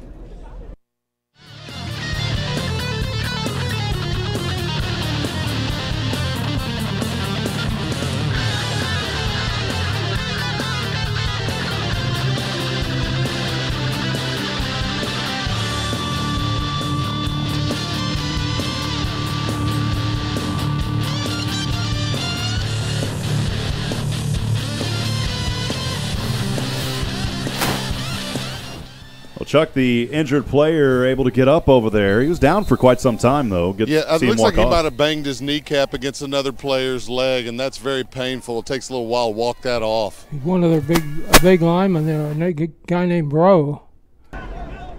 Back in action, 2nd down and 3 for the Pirates on the LA College 45. In motion is Heim, and Hover will flip it, and it goes for a fumble recovered by LA College. And that is a huge play for the Wildcats. They will move that ball all the way to the Southwestern 32. Julius Johnson came up with the ball. Johnson, a nice job there, and a Southwestern Pirate player is down. And Hover should have never got rid of that one, Galen, as you can see it on your replay there.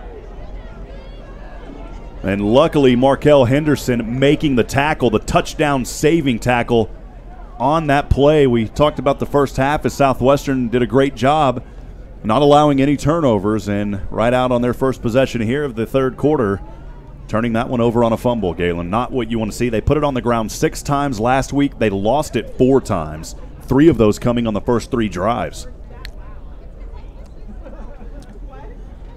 And there is an injured player down there. We'll send it down to Chuck Cracy. Chuck, what did you see on that injury possibly? I believe that's the pitch man, Heim, on the ground right now. I didn't see the collision, but ill-advised pitch by Hover. There were many Louisiana College defenders around there. He should have probably just eaten that, taken the loss. I tell you, Joe, it didn't take any time for Joe Austin to get out there, so. Yeah, Coach Austin ran down to the field. We will step aside and take a quick break as well. Don't go anywhere, folks. Southwestern football continues trailing 14-13. We'll be right back here on SHN Sports.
We're back in action here at Birkelbach Field. Kalen Heim gingerly getting up there, and that's going to be tough for Southwestern. Galen luckily able to see that young man on his feet there, but that's going to be tough for the Pirates. Hopefully that young man is going to be okay. He is walking off, Galen, under his own pressure. They're not having to carry him, and so that is a very good sign there. He looks a little bit shaky, though. The good news is, normally if it's something pretty rough on an ankle or something, you'll see the arms draped over. He is gingerly walking off, but again, under his own power, and he's kind of favoring his left back there, Galen. So the official's letting him make his way off the field as Heim takes off his helmet. And it will be, after that fumble, the 8th possession of the night for Louisiana College. They'll have the ball on the Southwestern 32, handoff to the right side in between the marks and the numbers. For a gain of about 1, it'll be 2nd down and 9. Young out of the backfield. Be tackled by Hipp. 11:44 to go here in the third quarter. Southwestern trailing 14-13. 2nd down and 9 for the visiting Louisiana College Wildcats. They have the ball in the Southwestern 31. Bono in shotgun, has protection. Now it breaks down, moves to the right, and throws this one away. Incomplete just outside the 30. There was nobody in the area of that one, Galen. Bring a 3rd down.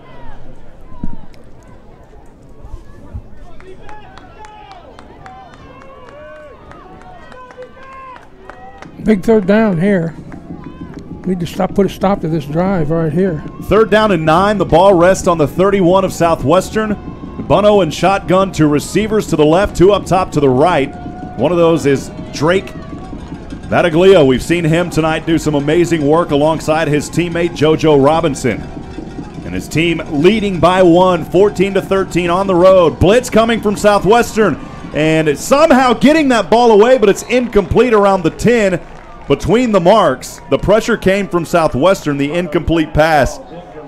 Boy, you got to give it up for Bono, able to get that ball away, Galen, under tremendous pressure after that blitz by the Pirates. That's at least the 3rd time he's taken a big whack while he's getting rid of the ball.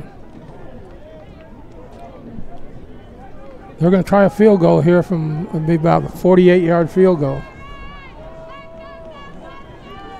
Curtis Sebrin set to go for the field goal here. It will be a 48-yard. The ball fumbles around. Southwestern going to have to tackle the holder, and he throws that one away. And it will be a turnover on downs. The holder there, that was just a bad snap over to Wade Simmons. Hayden Smith, again, was the man on the tackle. Hayden coming up, but Wade Simmons on the other end. That was just a bad snap over to Wade. He couldn't hold on to it. And Southwestern will force a turnover on downs after coughing it up on their 8th possession. The Pirates will have it for the 9th time tonight.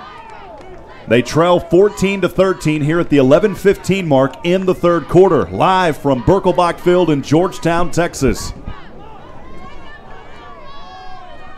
From his own 31 is Hover. Nobody behind him. Hover going to elect to pass into the hands of his receiver on the right side and brings it back in between the marks for the 1st down at the 42. That was into the hands of Alante Shines. That was Ledette on the tackle. Alante Shines, shining bright from Phoenix, Arizona, where that young man is from. Bringing the sunshine here on an otherwise overcast day gives the Pirates a 1st down. It'll be 1st down and 10 from their own 42. Hover on the right hash mark. 2 receivers to the left. Hover thinks about passing, now drops this one off, and boy, he got drilled in the backfield. He threw it over to the left side at the 45. It was incomplete to Landry Bray. Dylan Juneau on the defensive play there. I think he was try to run, and then he saw everything coming at him up the middle, and he just unloaded the ball. He had a receiver out there in the flat. Southwestern has only scored on their 2nd, 4th, and 6th possessions tonight. They're on their 9th right now. Been a lot of punts here in this ball game. Also a turnover by the Pirates as they've dropped a fumble tonight. 2nd down and 10. Hover from his own 42. And we'll pitch this one back to Castella. Castella will have it. Still finding daylight. Jumps over the 50 into the field of Louisiana College. and it'll be a first down for the Pirates. They'll mark him down after that tackle on the left side at the 40. Where did they put that game? The 47. Right, DeQuincy Jones on that one.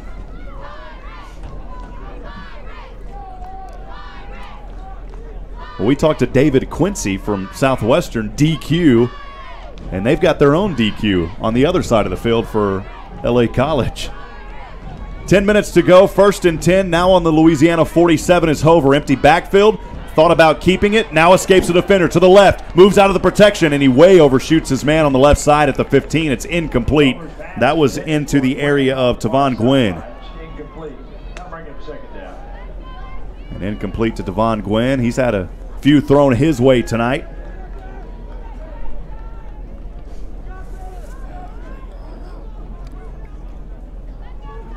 We need to pick up about 15 more yards here to get into fairly decent field goal position here. That would move it down to 32 and make it a 42-yard field goal attempt. It'll be 2nd down and 10 from the Louisiana 47 for Hover. Gets the snap, pitches back to his man, and on the right side, angling through defenders and finally out of bounds. The carry there for Southwestern into the hands of Austin Castella. Castilleja doesn't look a bit like he's unfamiliar with the option play. He was brought down again by Ledette. Castilla playing great here today for Southwestern at the 9:28 mark, clock ticking, 3rd down and 8 for the Pirates. Thanks for joining us here on SHN Sports for the American Southwest Conference D3 college football matchup. Southwestern trailing Louisiana College, the Wildcats 14-13, and it'll be a timeout here by Hover. That'll be the first of the second half and the first for the Pirates. We'll keep things right here. We'll send it down to Chuck. Chuck, what's going on down there? Well, first of all, Hover's very grateful for his defense for standing up and turning away a potential scoring opportunity for Louisiana College. He's starting to manage the offense down the field, and they took a little long getting that play in, and Hover looked over at the play clock, and with about 4 seconds left, decided he didn't have time to get through his cadence and called timeout. Hey, Chuck, I was going to ask you, where did this drive started out where Southwestern around their own 35? Do you recall? I would say yes, that's correct. We're at about the 32. So we'll mark it up here around that. Thank you, Chuck. And Southwestern on a 3rd down and 8 at the 9:11 mark. They've got to find a way to put some points back on this board game. They are trailing by 1, 14-13. A little deflated after the end of that second quarter where Louisiana College drove the ball down and scored to take that 1-point lead after the extra point kick was good.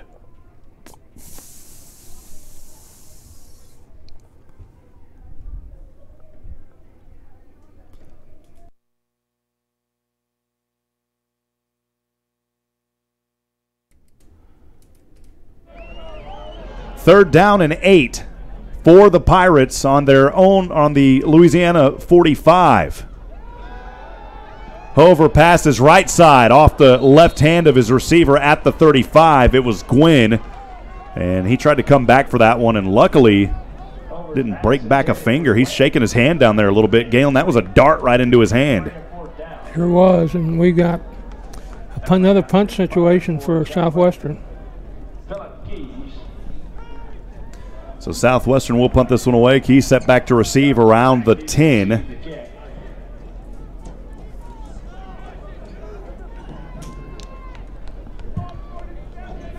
And at the 9:06 mark, Southwestern on a 4th and 8 will punt from their own 45. This one will drop, and it's fair caught at the 15, and that is where Louisiana College will start their 9th possession of the night with a 1-point lead of 14-13.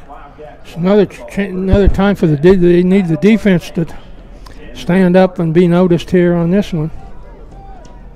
Got to get the ball back. You're in a situation where you've got to get the ball and score and keep the other guys from scoring right now. You can't afford to let them get another touchdown, a touchdown ahead, or another field goal ahead. The Wildcats of Louisiana College back on the field with a 1-point lead here at the 9:01 mark in the third quarter. First down and 10 from their own 16 is Bono. Bono in shotgun, 2 receivers to the right, 1 to the left. Has a back behind him. He will hand off to that back, lowers his right shoulder, plows his way forward to the 20.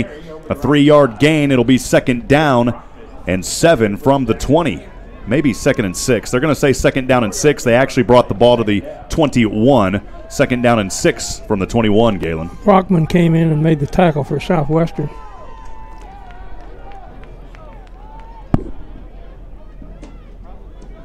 Now they change it to second and 5. They give him another yard down there. So second down and 5.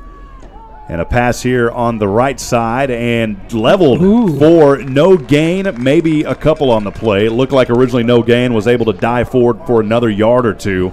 And it'll be third down.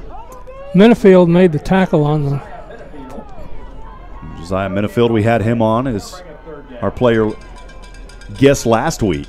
It'll be third down and 3 from the 24 of their own side.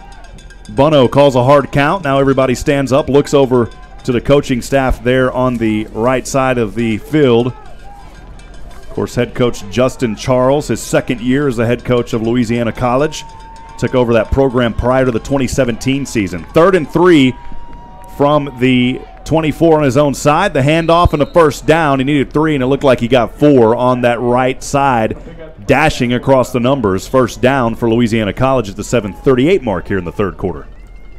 Grant Mitchell was the tackler for Southwestern, but that's the first really meaningful run they've had that's accomplished something for them.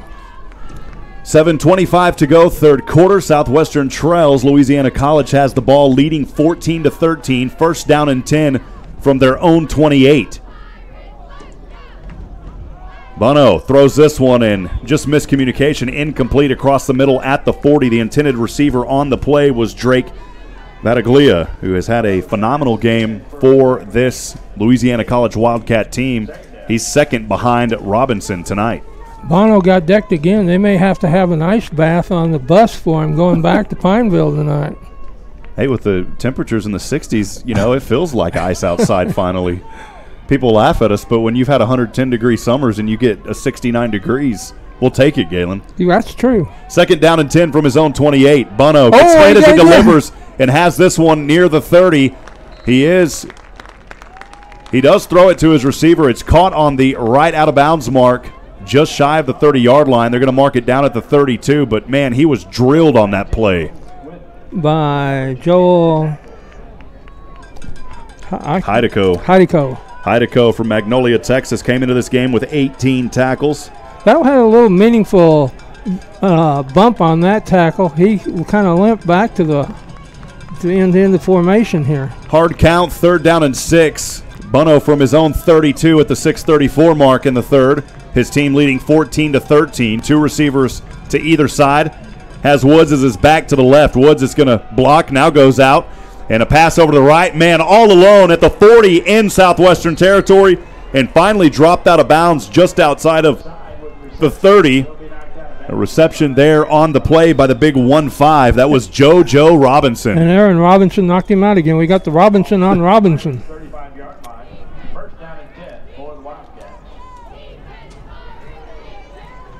Be first down and 10 for the Wildcats on the Southwestern 35. Handoff to Woods up the middle. Now tracing the right hash mark, and he will only have a gain of 1. It'll be second down and 9 from the 34. I'll tell you what, he put a lot of energy into that 1-yard run, though. He was fighting and twisting, and that was Nicholas Smith on the tackle. Woods, the back, will head over to the sidelines for Louisiana College. Second down and a long 9 from the Southwestern 34. In shotgun, Bono, a back to his left, 2 receivers to either side.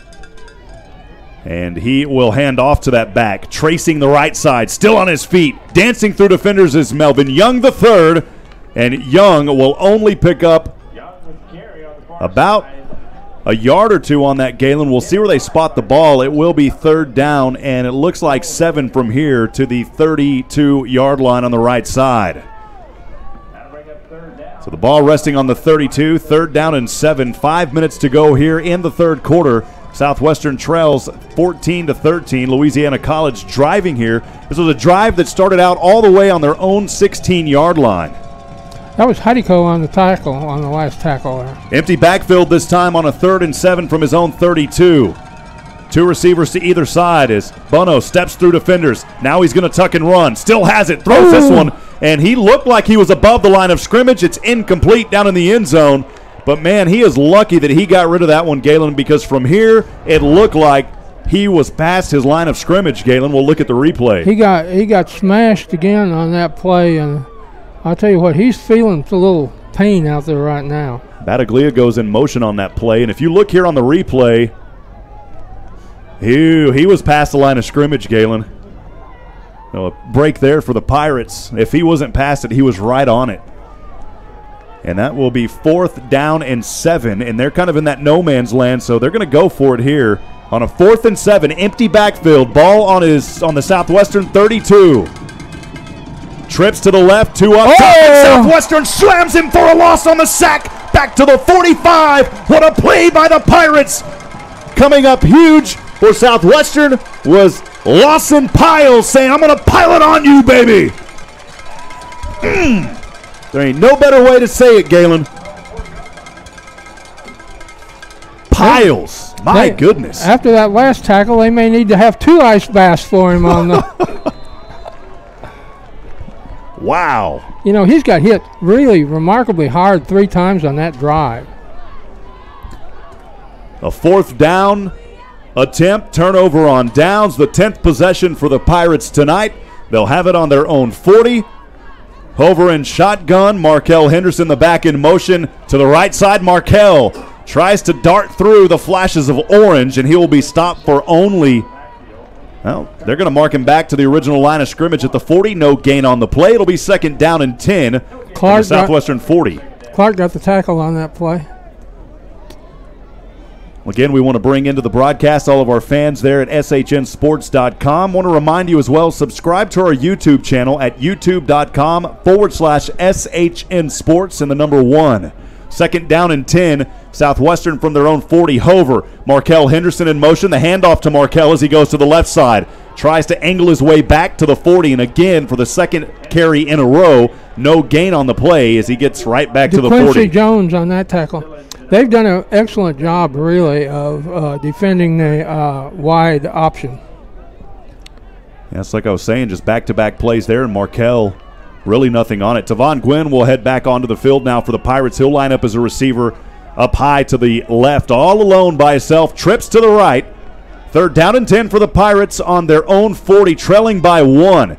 As blitz showing here for the Wildcats on that right. Now they step back and they pull away from it. And Hover dancing around the 30 to the left side. Heaves this one up, and he just has to throw it away and get rid of it. Incomplete around the 45. It'll be 4th down for the Pirates, and Galen, they'll have to punt this one away. And the punting contest continues. So far. Diggs. Mr. Diggs in there to break up that play. Well, so far in this 3rd quarter, we've been through 3 possessions. It started out with Louisiana College. They had to punt the ball. Southwestern fumbled it. Louisiana College on their 8th possession, a turnover on downs. Southwestern had to punt it. Louisiana College another turnover on downs, and Southwestern had to punt again. So we'll see what happens here. 4th down and 10. The punt is blocked, and Louisiana College will recover it at the 30. He's got room to go across the 20, and he will come all the way in and score the touchdown. And this one, though, may be coming back. I think he may have been down. What did you see down there, Chuck? It was a fake punt attempt that got blocked. The pass from the punter got blocked, so it was an incomplete pass. It was a good call to go for the fake punt, but the pressure came up the middle, and the punter's pass got blocked. Looked like a fumble, but his arm was going forward as a pass.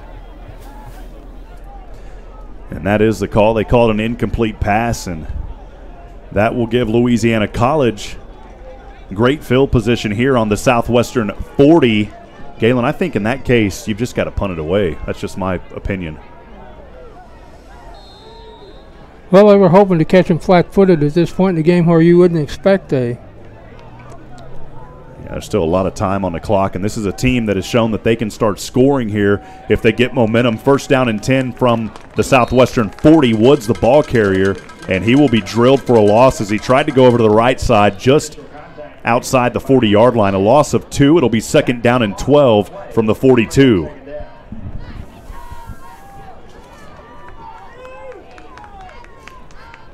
.241 to go, third quarter. Southwestern trails Louisiana College with the ball, 14-13. They've got the lead. Bono in shotgun has Aaron Woods as his back to the left. Bono facing pressure again and gets the ball off at the 35. It's complete for the first down on the left side. And Leandre Williams with the reception again. And as you see on your replay there, Bono got slammed and was still able to deliver a strike on the left side. That was Rosie Hernandez on the tackle. 2:06 to go here in the third. The ball now on the left hash mark. One back to either side for Bono. 2 receivers on the left, 1 up top to the right. And Bono is going to hand off to Woods. He finds a seam, darts his way forward, and after what would have been a stop at the original line of scrimmage, gets the ball up to the 24. Give him a gain of 2 on the play. It'll be second down and 8. And the ball resting just beyond the red zone at the 24-yard line now, Galen. So once again, an opportunity here for Louisiana College to get into the red zone, a place that they have been tonight and had some success. Second down and 8 from the 24. Bono in shotgun, stands at his 30. Throws over right corner, well overthrows his man in the end zone. The intended receiver out there for JoJo Robinson, who has had a receiving leading game for this Louisiana College team. And he'll bring up third down and 8 on the incomplete pass. Robinson will head over to the bench now as Zion Williams will check back in. So 2 receivers to the left, 2 up to the right. Third down and 8 from the Southwestern 24. Louisiana College leading 14-13 with 1:14 to go here in the third quarter of this ASC matchup here in Division III. Snap back, plenty of protection over the middle. Well incomplete again, down in the end zone. And they took him down again, and I think we're going to have a roughing the passer penalty here. Yeah, Chuck, what did you see down there on that one? Coach Austin came off the sidelines. He's upset about something. We had an open receiver here in the corner, but Bono released the pass quickly and overthrew his target. I didn't see the roughing the passer penalty. Yep. Well, they call roughing the passer there on Nicholas Smith. He was on the ground when he got hit. That'll be an automatic first down. What would have been a great defensive stand for Southwestern instead turns into a first down. Now inside the red zone for Louisiana College. Late substitutions here for Louisiana College. First down and goal. No, it's not first and goal. It's first down and 10. They've got it at the 12-yard line. Handoff to Woods, and he is stopped immediately for 1-yard loss. It'll be second down and 11. The ball will move back to the 13. Brockman rode him down again.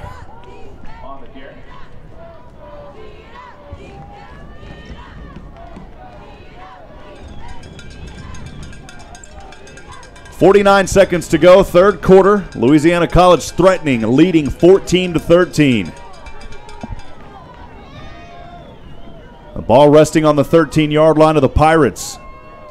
Bono in shotgun, great protection. Wright has his man and dives in, and he has the touchdown. A 13-yard strike into the hands of JoJo Robinson, who is continuing his night tonight on the receiving end, doing a great job for this Louisiana College team.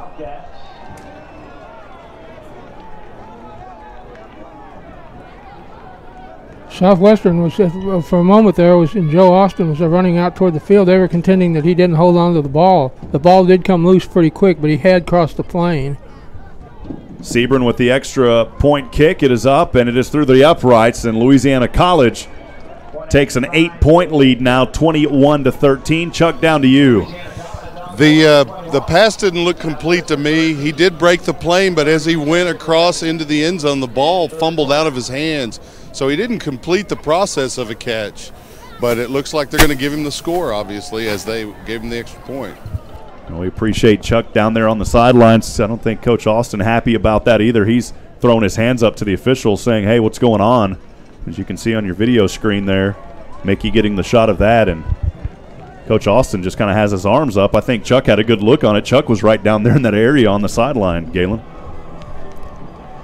That's why we call the games, though. I got a lot of respect for the officials, and that's a tough position to be in, but it's one of those positions to where there is a lot of things getting thrown at you. You just got to work through it. 32 seconds to go here in the third quarter. Louisiana College extends their lead 21-13. Again, this was a team that Southwestern traveled to Pineville, Louisiana last year, played this team, beat them by a field goal. Louisiana College trying to spoil the night here for the Pirates back in Georgetown. Kicking for the Wildcats. Back deep to receive. Tavon Gwen, number 9, and number 19, Austin Castilla. Gwen and Castilla set back to receive, and it will fall into the hands of Castilla, and he is leveled. Luckily, Castilla able to fall on it around the 33, and man, that could have been tough for the Pirates.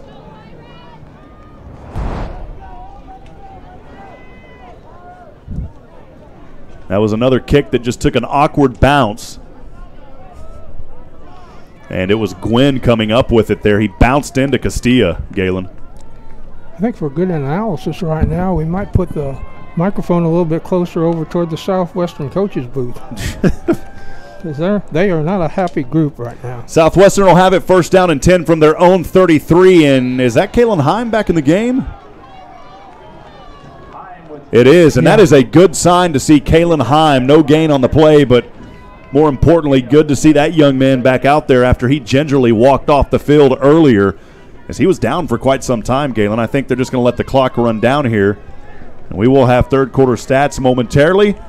As we enter the fourth quarter, Louisiana College, an 8-point lead on the road here in Division III NCAA ASC football. Stay with us, folks.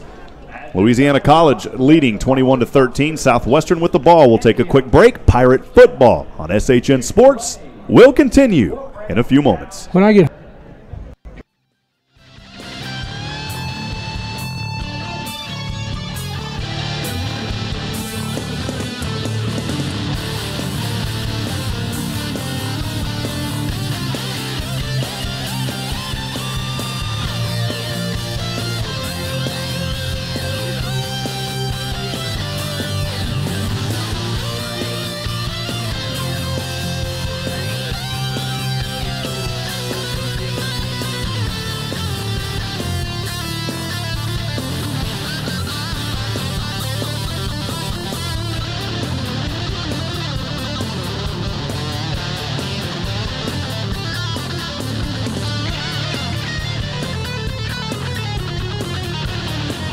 Back in action here, SHN Sports. Coverage of Southwestern football continues. Rob Hipp alongside Galen Wellnicki. Fourth quarter we are. Action will now change for Southwestern as they go from right to left. Second down and 10 from his own 33. Hover getting chased, throws this one over right, gets rid of it, and it's incomplete, well short of his receiver there. It was in the direction of Gwen, I believe, around the 45. For Tavon Gwen. Tavon, that was nowhere close, Galen. not at all.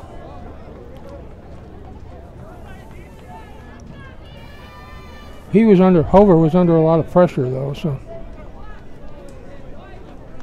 Just underway. Third quarter stats making their way into the booth. We appreciate all the fine work of the folks here at Southwestern feeding us information so we can deliver it to you.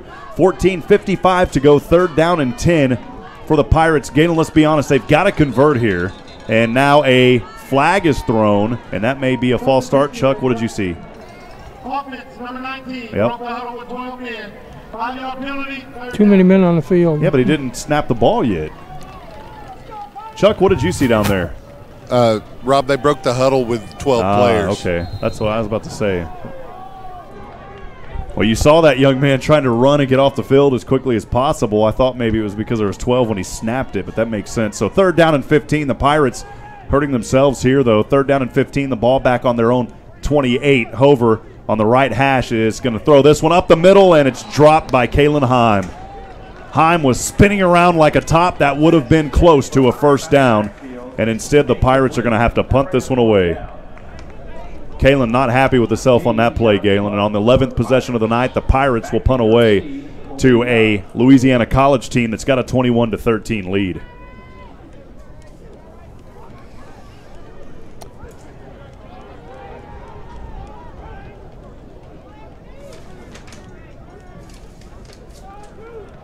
Ooh, that was almost. Emery punts this one away. It was nearly blocked, and it's going to take a bounce back towards the favor of Louisiana College, and they may get this ball. They will. They'll have it at the 49-yard line of the Pirates. That was a short punt that was almost blocked, Galen. It was, and, you know, you can't afford to give them that short field. It's time for them to play a little pass defense here on the receivers. If the ball gets thrown, they're doing pretty good if they put pressure on Bono, but if the ball gets out to where the receivers can handle it.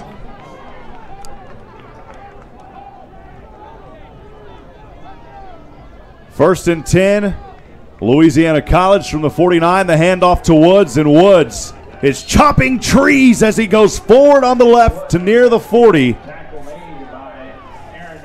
Robinson making the tackle, but Woods chopping trees down there tonight, Galen. They're getting some running action here tonight finally. Aaron Woods will pick up 8 yards on a 1st down. It'll be 2nd down and 2. The ball on the Pirates' 41. Louisiana College with the lead and the ball, 14-13 here at the 13:55 mark. Bono throws this one up left side, and it overthrows his man on the left, but there is a flag back. And he got taken down again, so. There's a flag back near the 45. Chuck, sending it down to you. Looks like it's going to be a late hit on the passer. Nope, wrong on that one. So a holding and a break for the Pirates as that ball will head back. Wanted to welcome in all of our friends on the YouTube stream as well. We appreciate you, Brock Hershey, Maria Navarro, Brandon Johnson. We also have Christy Hicks. Many people out there tonight chatting away on our YouTube stream. We appreciate you. Thanks for joining us here for Southwestern Pirate football on SHN Sports.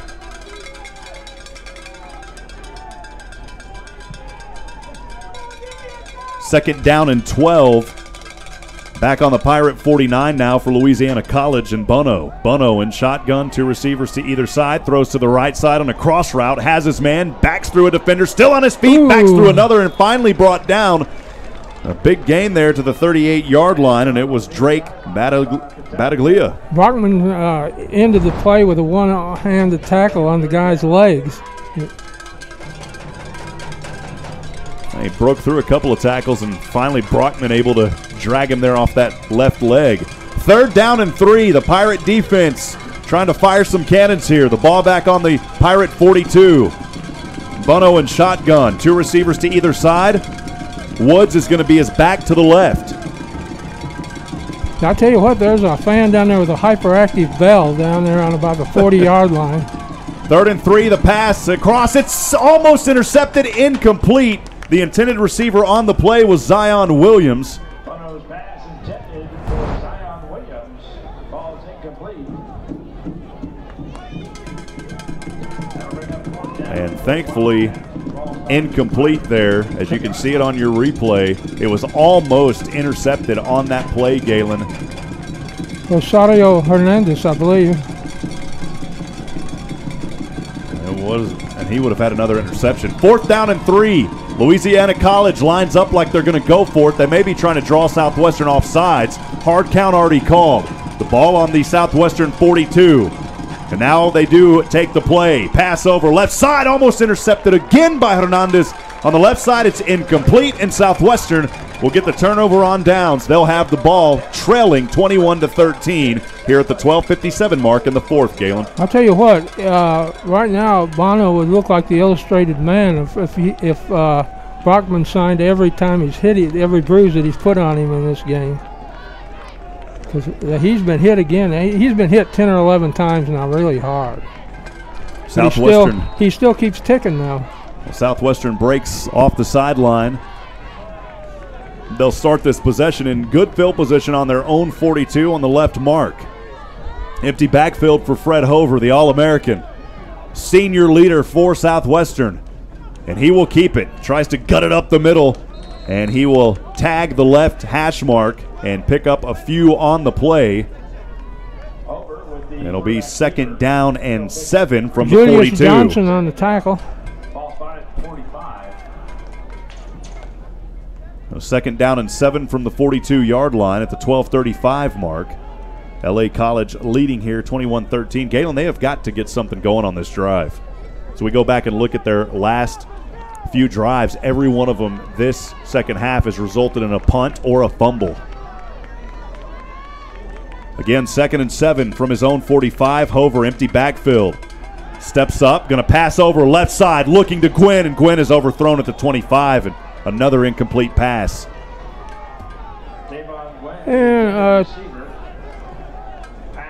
And Clark was a little bit anxious about possibly having been called for a pass interference penalty, because there was a little bit of contact going down there. A little bit of hooking like this, maybe? I don't know. Well, another 3rd down here for Southwestern. They've got to convert on this play. Trailing 21-13. You got to wonder, too, does that missed point after? Well, they didn't miss a point after, did they, Galen? No, they didn't. It was a field goal. The missed touchdown opportunity. Pass over right side. Has his man at the 45. It's a Southwestern 1st down. A nice pickup there on that right side into the hands of none other than the man with the plan that's been doing it tonight for Southwestern, into the hands of Alante Shines. I'll tell you what, Shines had a lot of help down there from the Louisiana College defense trying to take the ball away from him.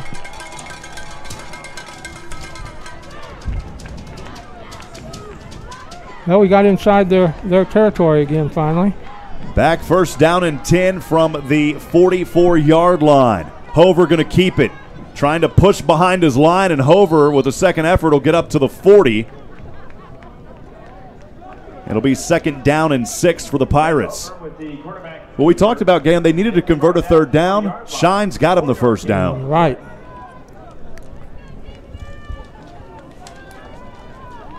$11:16 to go. Pirates trailing 21-13. In between the marks on a 2nd down and 6 from the Louisiana College 40. Hover will be in shotgun. And the option back over to Kalen Heim, and Heim dodges through 2 defenders on the left side, or tries to, and he'll be brought out of bounds for a loss of 1. Actually, they're going to mark him back for a loss of 2. That was Pickett on the tackle. Prior to that 1st down there, Southwestern was only 2 of 9 on 3rd down attempts. So it'll be 3rd down and 8 now for the Pirates as they're backpedaling here. Can they convert another 3rd down? We'll see. They got a big one a while ago. They need this one at the 10:27 mark. 3rd and 8. Left side hash. Hover options back over to Heim. Heim trying to split defenders. Heim has it on the right side. Heim has the 1st down at the 31. He angled his way, got outside, and they got the 1st down, Galen. That was a Kylan Heim run there on that one. Fast and tough. He was brought down by Mr. Ledette again. Mr. Ledette's starting to pile up a few tackles. Ball on the 31-yard line. 1st down for the Pirates and 10. On this drive, they converted both 3rd downs to keep this drive alive. No one in the backfield for Hover. Steps up, throws across the middle, and just in and out of the hands of Kalen Heim on his left hand. He almost pulled that in with one hand. Kind of ran into a stone wall, too, when he got out there. Incomplete. 2nd down. See on your replay there is that ball just out of the reach of his left hand. Almost able to pull that one in. 9:51 to go. Southwestern trails 21-13. They've got the ball on the 31-yard line of LA College. And shotgun. Hover, pitch back over to Heim, and Heim is, or beg your pardon, that was Markel Henderson, and Henderson a hard-fought gain of only a couple. It will be third down and 8. The ball at the 29-yard line.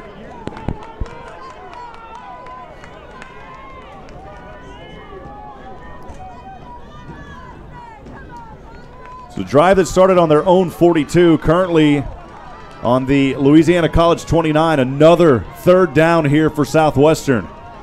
Hover pitches back on the option to Heim. Can he do it again? The Heinrich maneuver again, and he may have the first down near the 20. It depends on the spot, Galen, and wow, they are going to pull that one way back to the 17 or the 23. There's a flag, though, and maybe another hold. We'll send it down to Chuck. And it was a hold, Rob, right on that right side. It's going to force the Pirates into a 3rd and long. Well, they've converted several third downs here in this drive, Galen, or a couple of them. Can they do it again for the third time? Instead of it being 3rd down and 7 or 8, though, it's 3rd down and 20. The ball all the way back to the 41-yard line. And now the whistles blow here. An official comes over from the Louisiana College sideline to talk things over. Not sure what the discussion down is there, Chuck. I think the ball placement, possibly. Yeah. He's on the wrong side of the hash down there, Chuck. Yeah, I think they gave Louisiana College a couple extra yards on that hole. Must have been a good one. 3rd down and a long 20 on the 40. It's now on the 39. Hover steps back, protection. Left side, has his man, has the completion. Short of the first down, though. It was into the hands of a new receiver, Max Patton. He's been out there tonight, but he hasn't caught anything. Good catch there by Patton. Clark again was the defender. Expect the Pirates to go for it here, Galen, on a 4th down and a long, 6. They've got the ball on the Louisiana College 27. Hover, shotgun. Behind him is Casella. Casella trying to find rhythm, and he will be well short of the first down. Turnover on downs for the Pirates again. Louisiana College with a 8-point lead, 21-13, with 8:27 to go in the 4th quarter.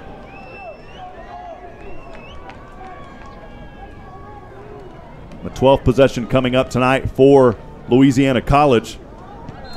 They've scored possession before last, a drive that started on the Southwestern 40, capped off by a 13-yard pass to Robinson. And that's when they extended their lead 21-13 at the 32-second mark in the 3rd.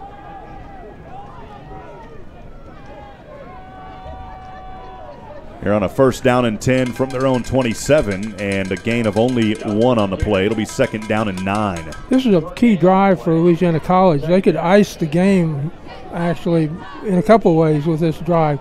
They could score again, or they could eat up about 6 minutes of the clock driving the ball down the field.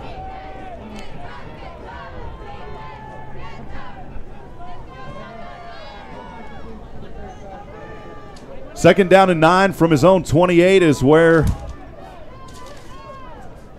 Bono is working from. Empty backfield over the middle, tipped up and incomplete near the 40. Great breakup on the play there by Aaron Robinson and company.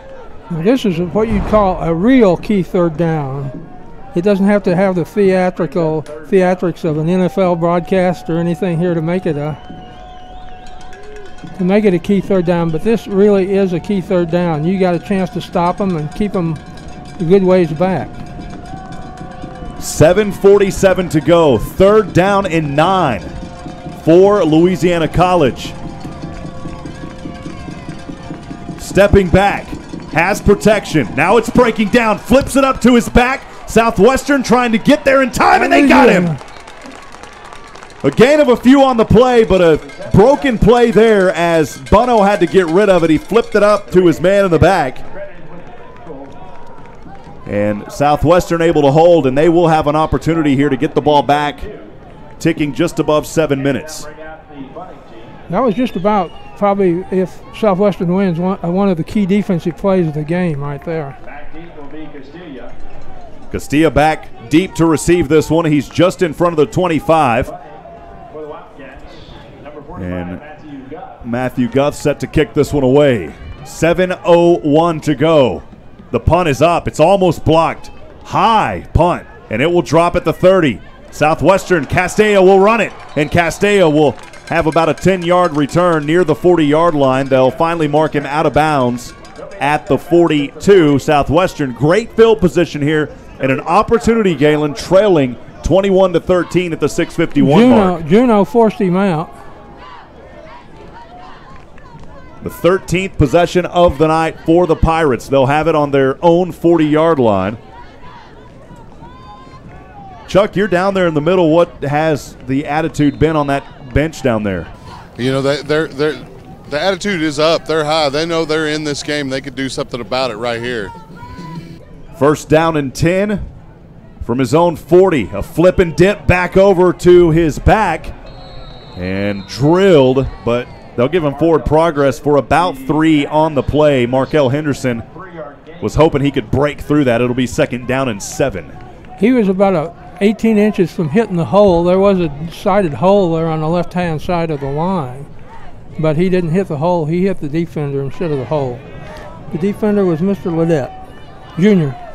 Empty backfield for Hover here. Has the ball on his own 43.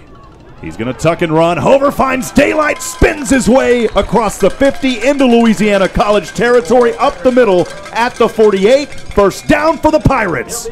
Mr. Picket Fence again was there, but it didn't close quite fast enough. The gate was a little rusty. WD-40 will fix it. Landry Bray back onto the field alongside Max Patton. Patton lines up as a receiver to the right. It's first down and 10 on the Louisiana College 48. Empty backfield for Hover. One receiver to either side showing blitz. Hover looks, passes, and that one is caught on the right side, and dropped right at the first down marker there on the right side. The intended receiver was Patton, who just came in moments ago.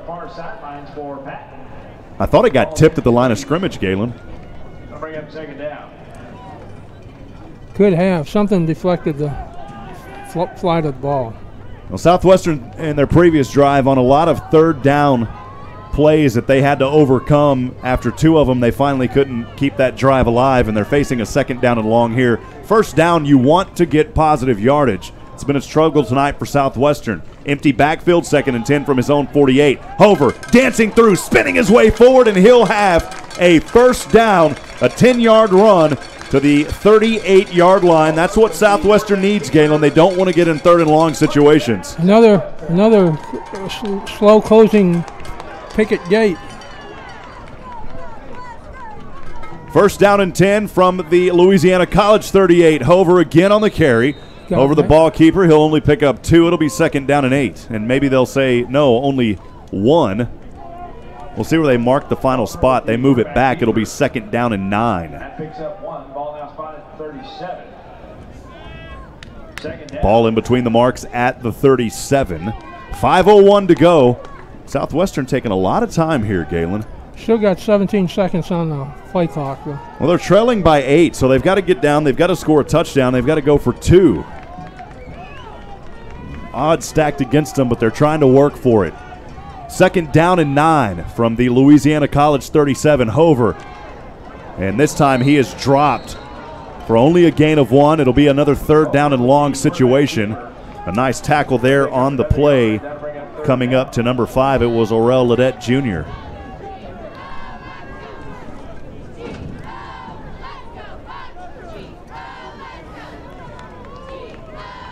It's a name that's been going all night. You talked about Ledette earlier.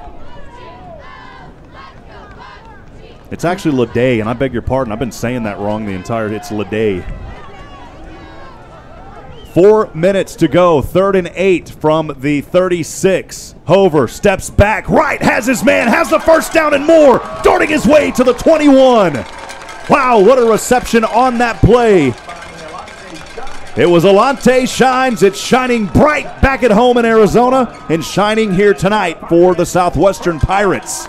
Well, one thing we know with this time left on the clock, everything is a 4-down situation for Southwestern.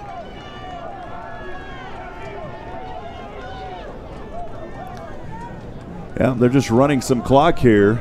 3:34 to go, but they're trailing by 8. First down and 10, threatening the red zone now on the Louisiana College 21. Hover, empty backfield, tuck and run across the 20. Up the middle he goes. Still on his feet, breaking through tackles, and Hover darting his way forward.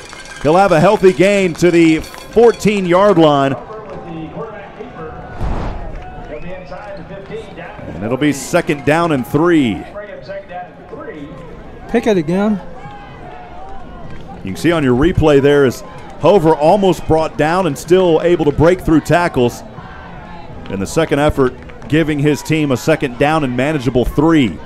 2:54 to go here in the game. Southwestern trailing, second and 3 from the 14 of Louisiana College. Hover going to keep it. Hover finding sunshine across the 10-yard line, and he'll be brought down. It's another Southwestern Pirate first down.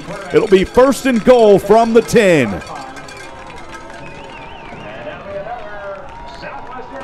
You said that was Leday on that name? Leday, yeah. Yeah. A lot of these guys have French pronunciations on their names. Leday from Breaux Bridge, Louisiana, Bridge High School. Southwestern trying to build a bridge and cross over it here and get into that pay dirt on a first down and goal, trailing 21-13. At the 2-minute mark, over the middle, swatted down. The intended receiver was Castilla.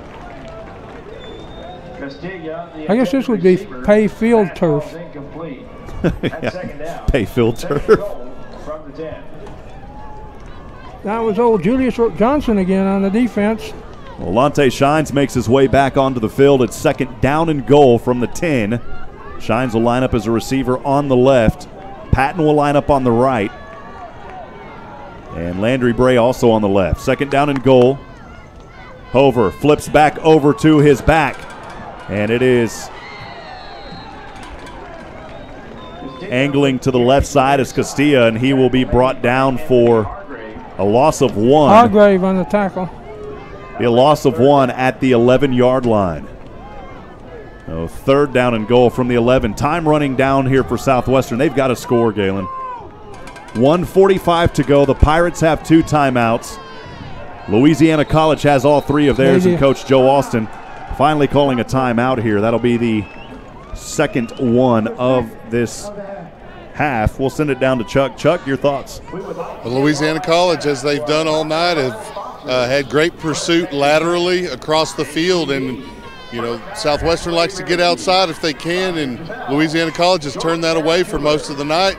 Then you look in the middle, you try to run in the middle, you got real big tackles in there, hard to move out, and you see the difficulty here. Hover's kind of put the Pirates on his shoulders here so far in this drive. He's going to have to come up with a big play here in the next 2 downs with 1:40 left in the ball game. Thank you, Chuck. Doing a great job down there on the sidelines tonight. Chuck Cracy, our sideline reporter. Here's the synopsis. 1:40 to go. Louisiana College 21, Southwestern 13.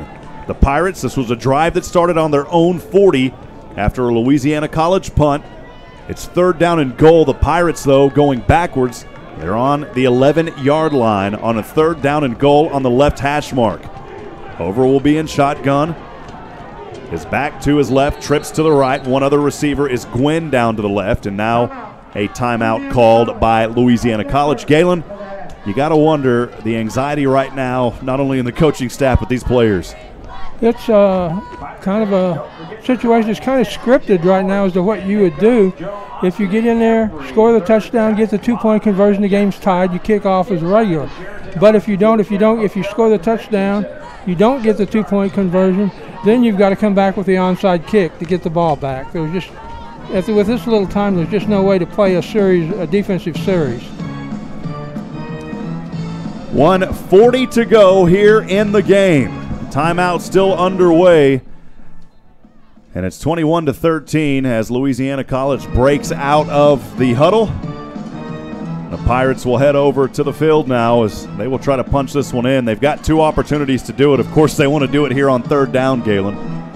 They're going to have to go 11 yards. It's Hover in shotgun, left hash mark, trips to the right. One receiver is Gwynn down to the left. Hover has his back. I believe it's Kalen Heim to his left. I can't see the other side of that jersey. Low snap, and he flips it back. He has his man at the 10. He is going to come across, and Markel Henderson at the 4. A broken play, but Markel Henderson able to pick it up from the pitch from Hover and gets it to the 4. It'll be 4th down and goal from the 4. Wow. Down and goal for the Pirates. 1:35 remains in tonight's contest. 4th down and goal from the 4. The Pirates putting it on the line tonight. Hover shotgun. Will he keep it? Will he pass? Man in motion is Patton. Hover is going to get passes it over and has his man for the touchdown on the left side. Right into the hands. Wow, what a play as Hover was going down into the hands of his player, A.J. Daniels. Daniels getting his 2nd touchdown of the night. Wow, what a play by Southwestern. What's your best play for 3 yards on the goal line? 4-yard touchdown to A.J. Daniels, and now Southwestern has got to go for 2. And if they don't do it, then they'll have to go for the onside kick. Yep. Wow. What? Well, she's been in motion the whole game. She's probably used more energy than all 22 players on the field at any one time. Several fans here. I was going to mention the light jackets are on here tonight as it is below 70 degrees now. And here we go for the 2-point conversion. And a timeout is going to be called. Chuck, sending it down to you. A great play there to A.J. Daniels. Fantastic effort by Hover. He was going down, and Daniels broke to the corner of the front corner of the end zone. He was able to deliver that pass at about a 45-degree angle, his body. So great effort by Hover and great catch by Daniels. And we'll see what Coach Austin has in his back pocket in terms of 2-point plays. You know, every team has a couple that they count on. We'll see what he has called here. Well, a cool brisk 69 degrees. The wind's now out of the west at 6 miles an hour, 83% humidity, and things on the field heating up for the Pirates. This weather is only fitting for the first day of fall. That's right, it is the first day of fall. It's the first day of fall, and it's Doppler Dave and Grungy Galen. Thank you. Here we go, folks. 2-point conversion attempt. Hover has Heim to his left.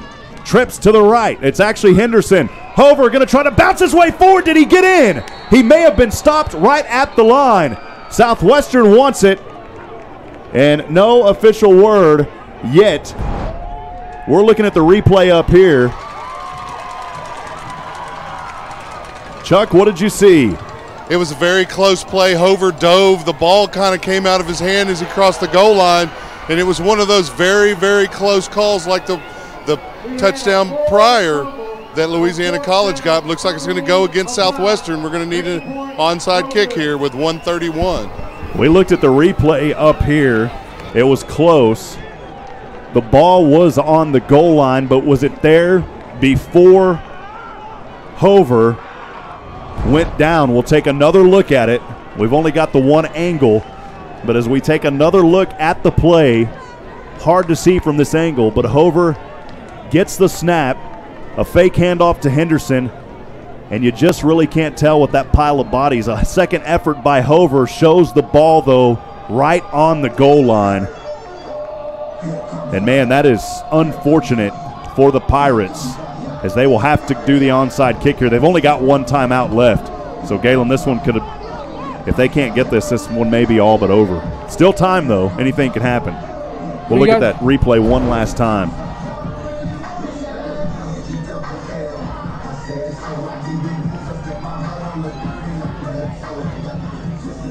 As we take another look at it, again, it's hard to see.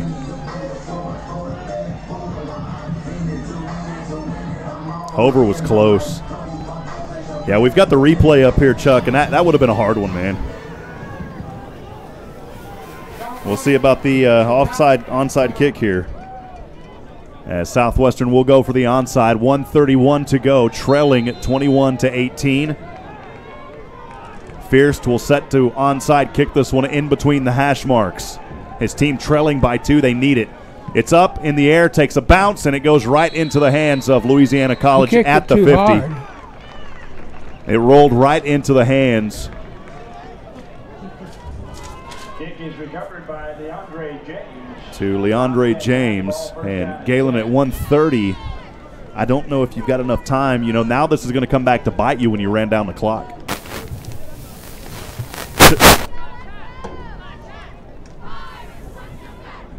Not much you can do now except try and stop them on 3 plays, and they're not going to throw the ball. They're going to either kneel it down.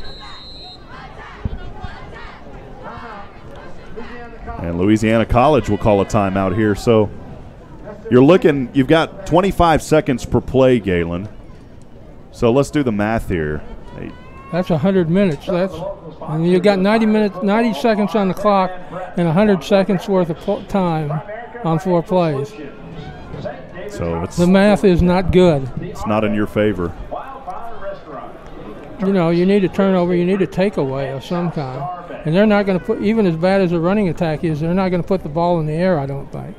No, they'll just take a knee here, and it's unfortunate when you just have that little of time. All you needed was just a few more seconds. You got to wonder now, running that clock down, was that a benefit or did it come back to bite you? You can look at it from any angle, and unfortunately for Southwestern, Galen, they will fall here in the ASC.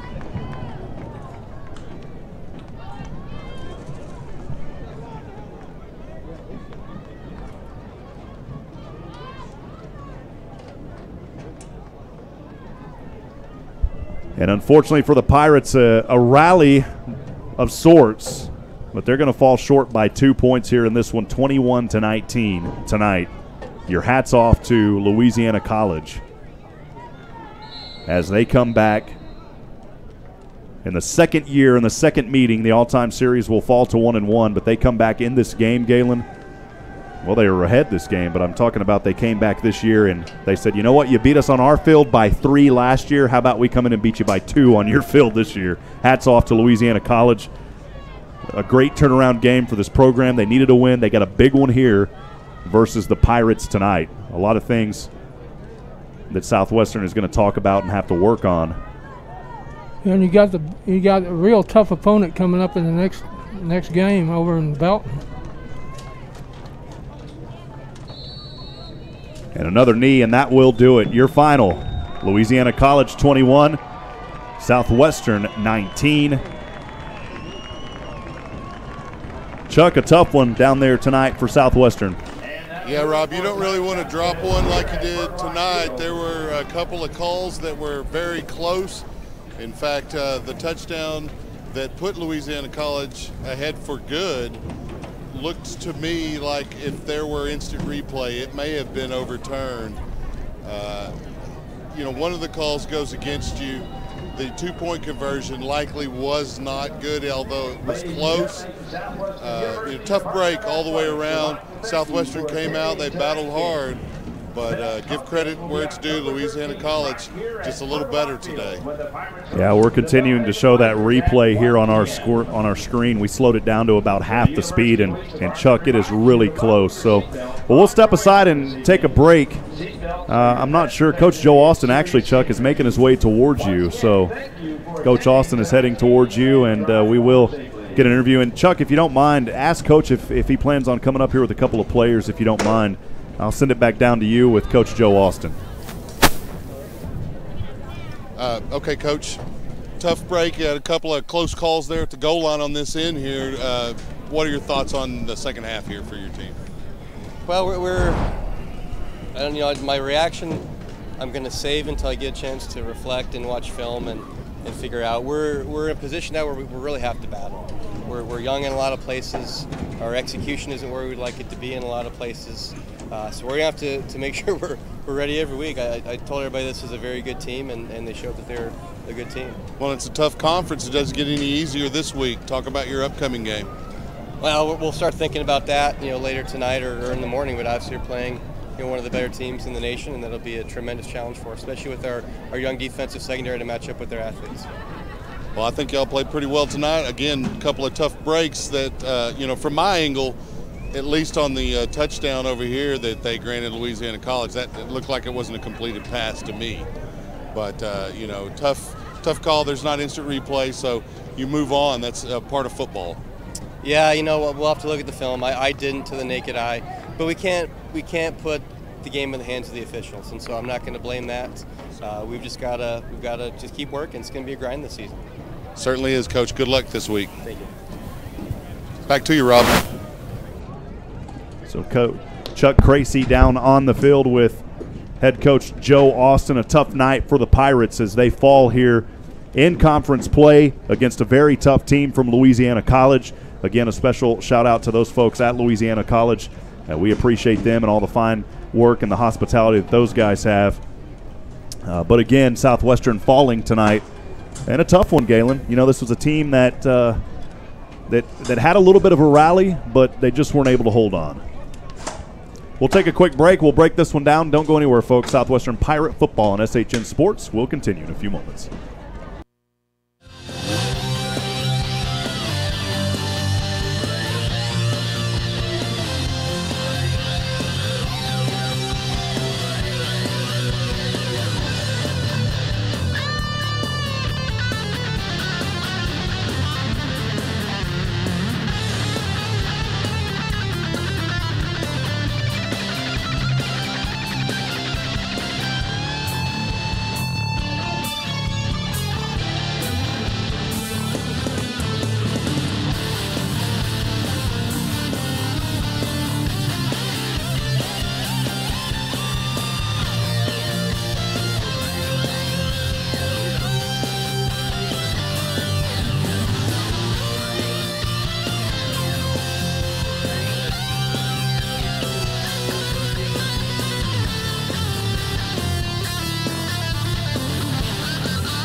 Well, welcome back to Southwestern Pirate Football live tonight on the SHNSports.com broadcast network. Rob Hipp alongside Galen Wellnicki. We appreciate you joining us here on SHN Sports, where the Southwestern Pirates fall tonight.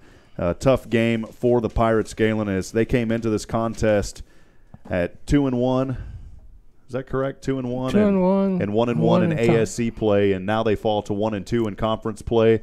And things right now just aren't firing for the Pirates after they started out looking great early in the season. Right. And, the injuries are taking their toll. The offensive line's not as effective as it was when they had the full people with Vela in there.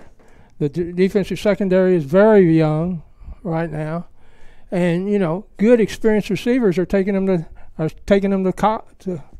class. They're teaching them. And it's just a matter of getting experience, really, more than anything else. Well, again, a tough night for the Pirates as we go back and, again, from our replay, Galen, hard to see here if you can make this out. I can't really make it out too much, but, again, you can't leave the game in the hands of the officials. But here on the replay, as you can see, Hover has the ball, and he is dropped. And he may have been right I would on say the line. Where he was dropped, he was probably a little bit his knees probably went down before the ball went over. Well, welcome back into the broadcast booth. Rob Hipp alongside Galen Wellnicki. Thanks for joining us tonight here for Southwestern Pirate Football. As I said a while ago on the broadcast, Galen, the Pirates, they go into Pineville last year they win by 3. And then tonight, fast forward a year later, and Louisiana says, I'm going to come into your house on a beautiful fall night and we're going to win by 2. And that was the case. You got to give your hats off. A great game by Louisiana College. Very thankful also for just the hospitality from their sports information director and all the folks there that helped us throughout the week get our information. But tough tonight for Southwestern. And I don't think you can blame everything on Southwestern. I think they came in with an excellent game plan, especially defensively. And they took the run away. They took Southwestern to run away for most of the night. They couldn't go wide. When Hover tried to go up the middle, he often ran into the linebackers or those big, tough fellows in the middle. And, it's just – you look at the stats, the stats are almost as even as the score was. Well, in some ways, you go look at the rushing, Louisiana College, again, struggling from the rushing, only 7 yards tonight on the ground. But as you talk about the total number of 15 plays, yards different. Yeah, if you look at the total number, Southwestern, they rushed 48 for 199 tonight, passing Louisiana College for 293, Southwestern to 166. So it's kind of flip-flop again. And Southwestern's got to find a way to play on both sides of the ball on defense, and that's where they've really had some trouble here in these last couple of games. You look at the stats too. In the minds of the old school football people, Southwestern should have won, and it should have won dynamically just on the time of possession, but they didn't. Well, tonight, Frederick Hover, the quarterback, All-American, rushes 22 times, gains 90, nets 82 yards. You talk about other rushers. Kalen Heim, the first time this season he was dropped to below 100. He only finished with 60 yards tonight. Passing, Hover goes 12 of 24 for 166. He has 2 touchdowns. So if you look at it from a passing game for Frederick Hover, he actually had a pretty solid game as a quarterback. But, again, they just couldn't find ways to make things happen on both sides of the field. You're going to have to figure out ways to move the ball next week because you're going to play a defense that's got players. Every player on the field next week will be faster than their players defensively. Well, hey, Galen, before we go here, I want to give a special shout-out to Mr. James Hill. This was he's been helping us this season. He's got hired on at another college, so I wanted to say a very special thank you to James Hill and all the fine work that he's done. I mean, he's really helped make our broadcast very dynamic with the information he provides to me during the week. So, again, I want to say a special thank you to James Hill. Best luck as you go forward. Great things in store for that young man. And the good news is he gets to work 12 minutes away from where he lives up there in the Oklahoma area. So that'll be nice for him, and we appreciate you, James. Which school is he going to go to work for? Off the top of my head, I forgot. But anyways, Galen, a game here that hopefully Southwestern can find a rebound, but it's going to be tough next week. We talk about we don't want to look too far ahead because we still got to get through this one and figure out what do we got to improve on. But, that big one coming up next week at Mary Hardin Baylor there in Belton, that's going to be a team that Southwestern has really got to have some juice in the can for that game. They'll have a big crowd there on their side. They'll fill up. The Southwestern side is quite a bit different. It's kind of almost like playing in Marshall, only about 8 rows of seats on the other side of the field. The visitor side is built into the student center, into the side of the student center. Well, a couple of other last real quick highlights for Southwestern tonight as we look at some positive things. They only dropped 1 fumble tonight. They lost 1. And then penalties only 5 for 34. So some improvements in key areas, but then some other things that they're going to have to work on.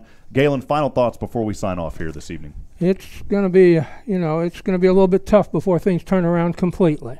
And he said now, as he intimated, Joe Austin emanated, this is a team in progress right now. A journeyman. If you're talking about a good football team or a journeyman football team, this is not quite a journeyman football team right now.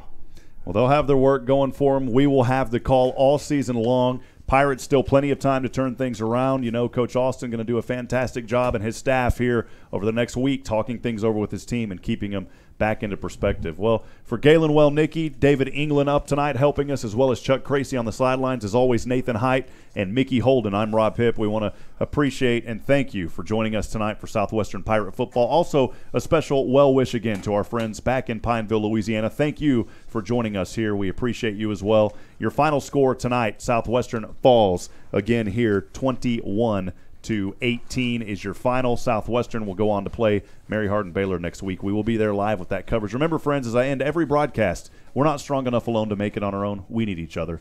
Provide a word of encouragement. Lend a hand of support. Somebody out there tonight needs you. Until next time, we will see you on Saturday. Good night from Georgetown, Texas.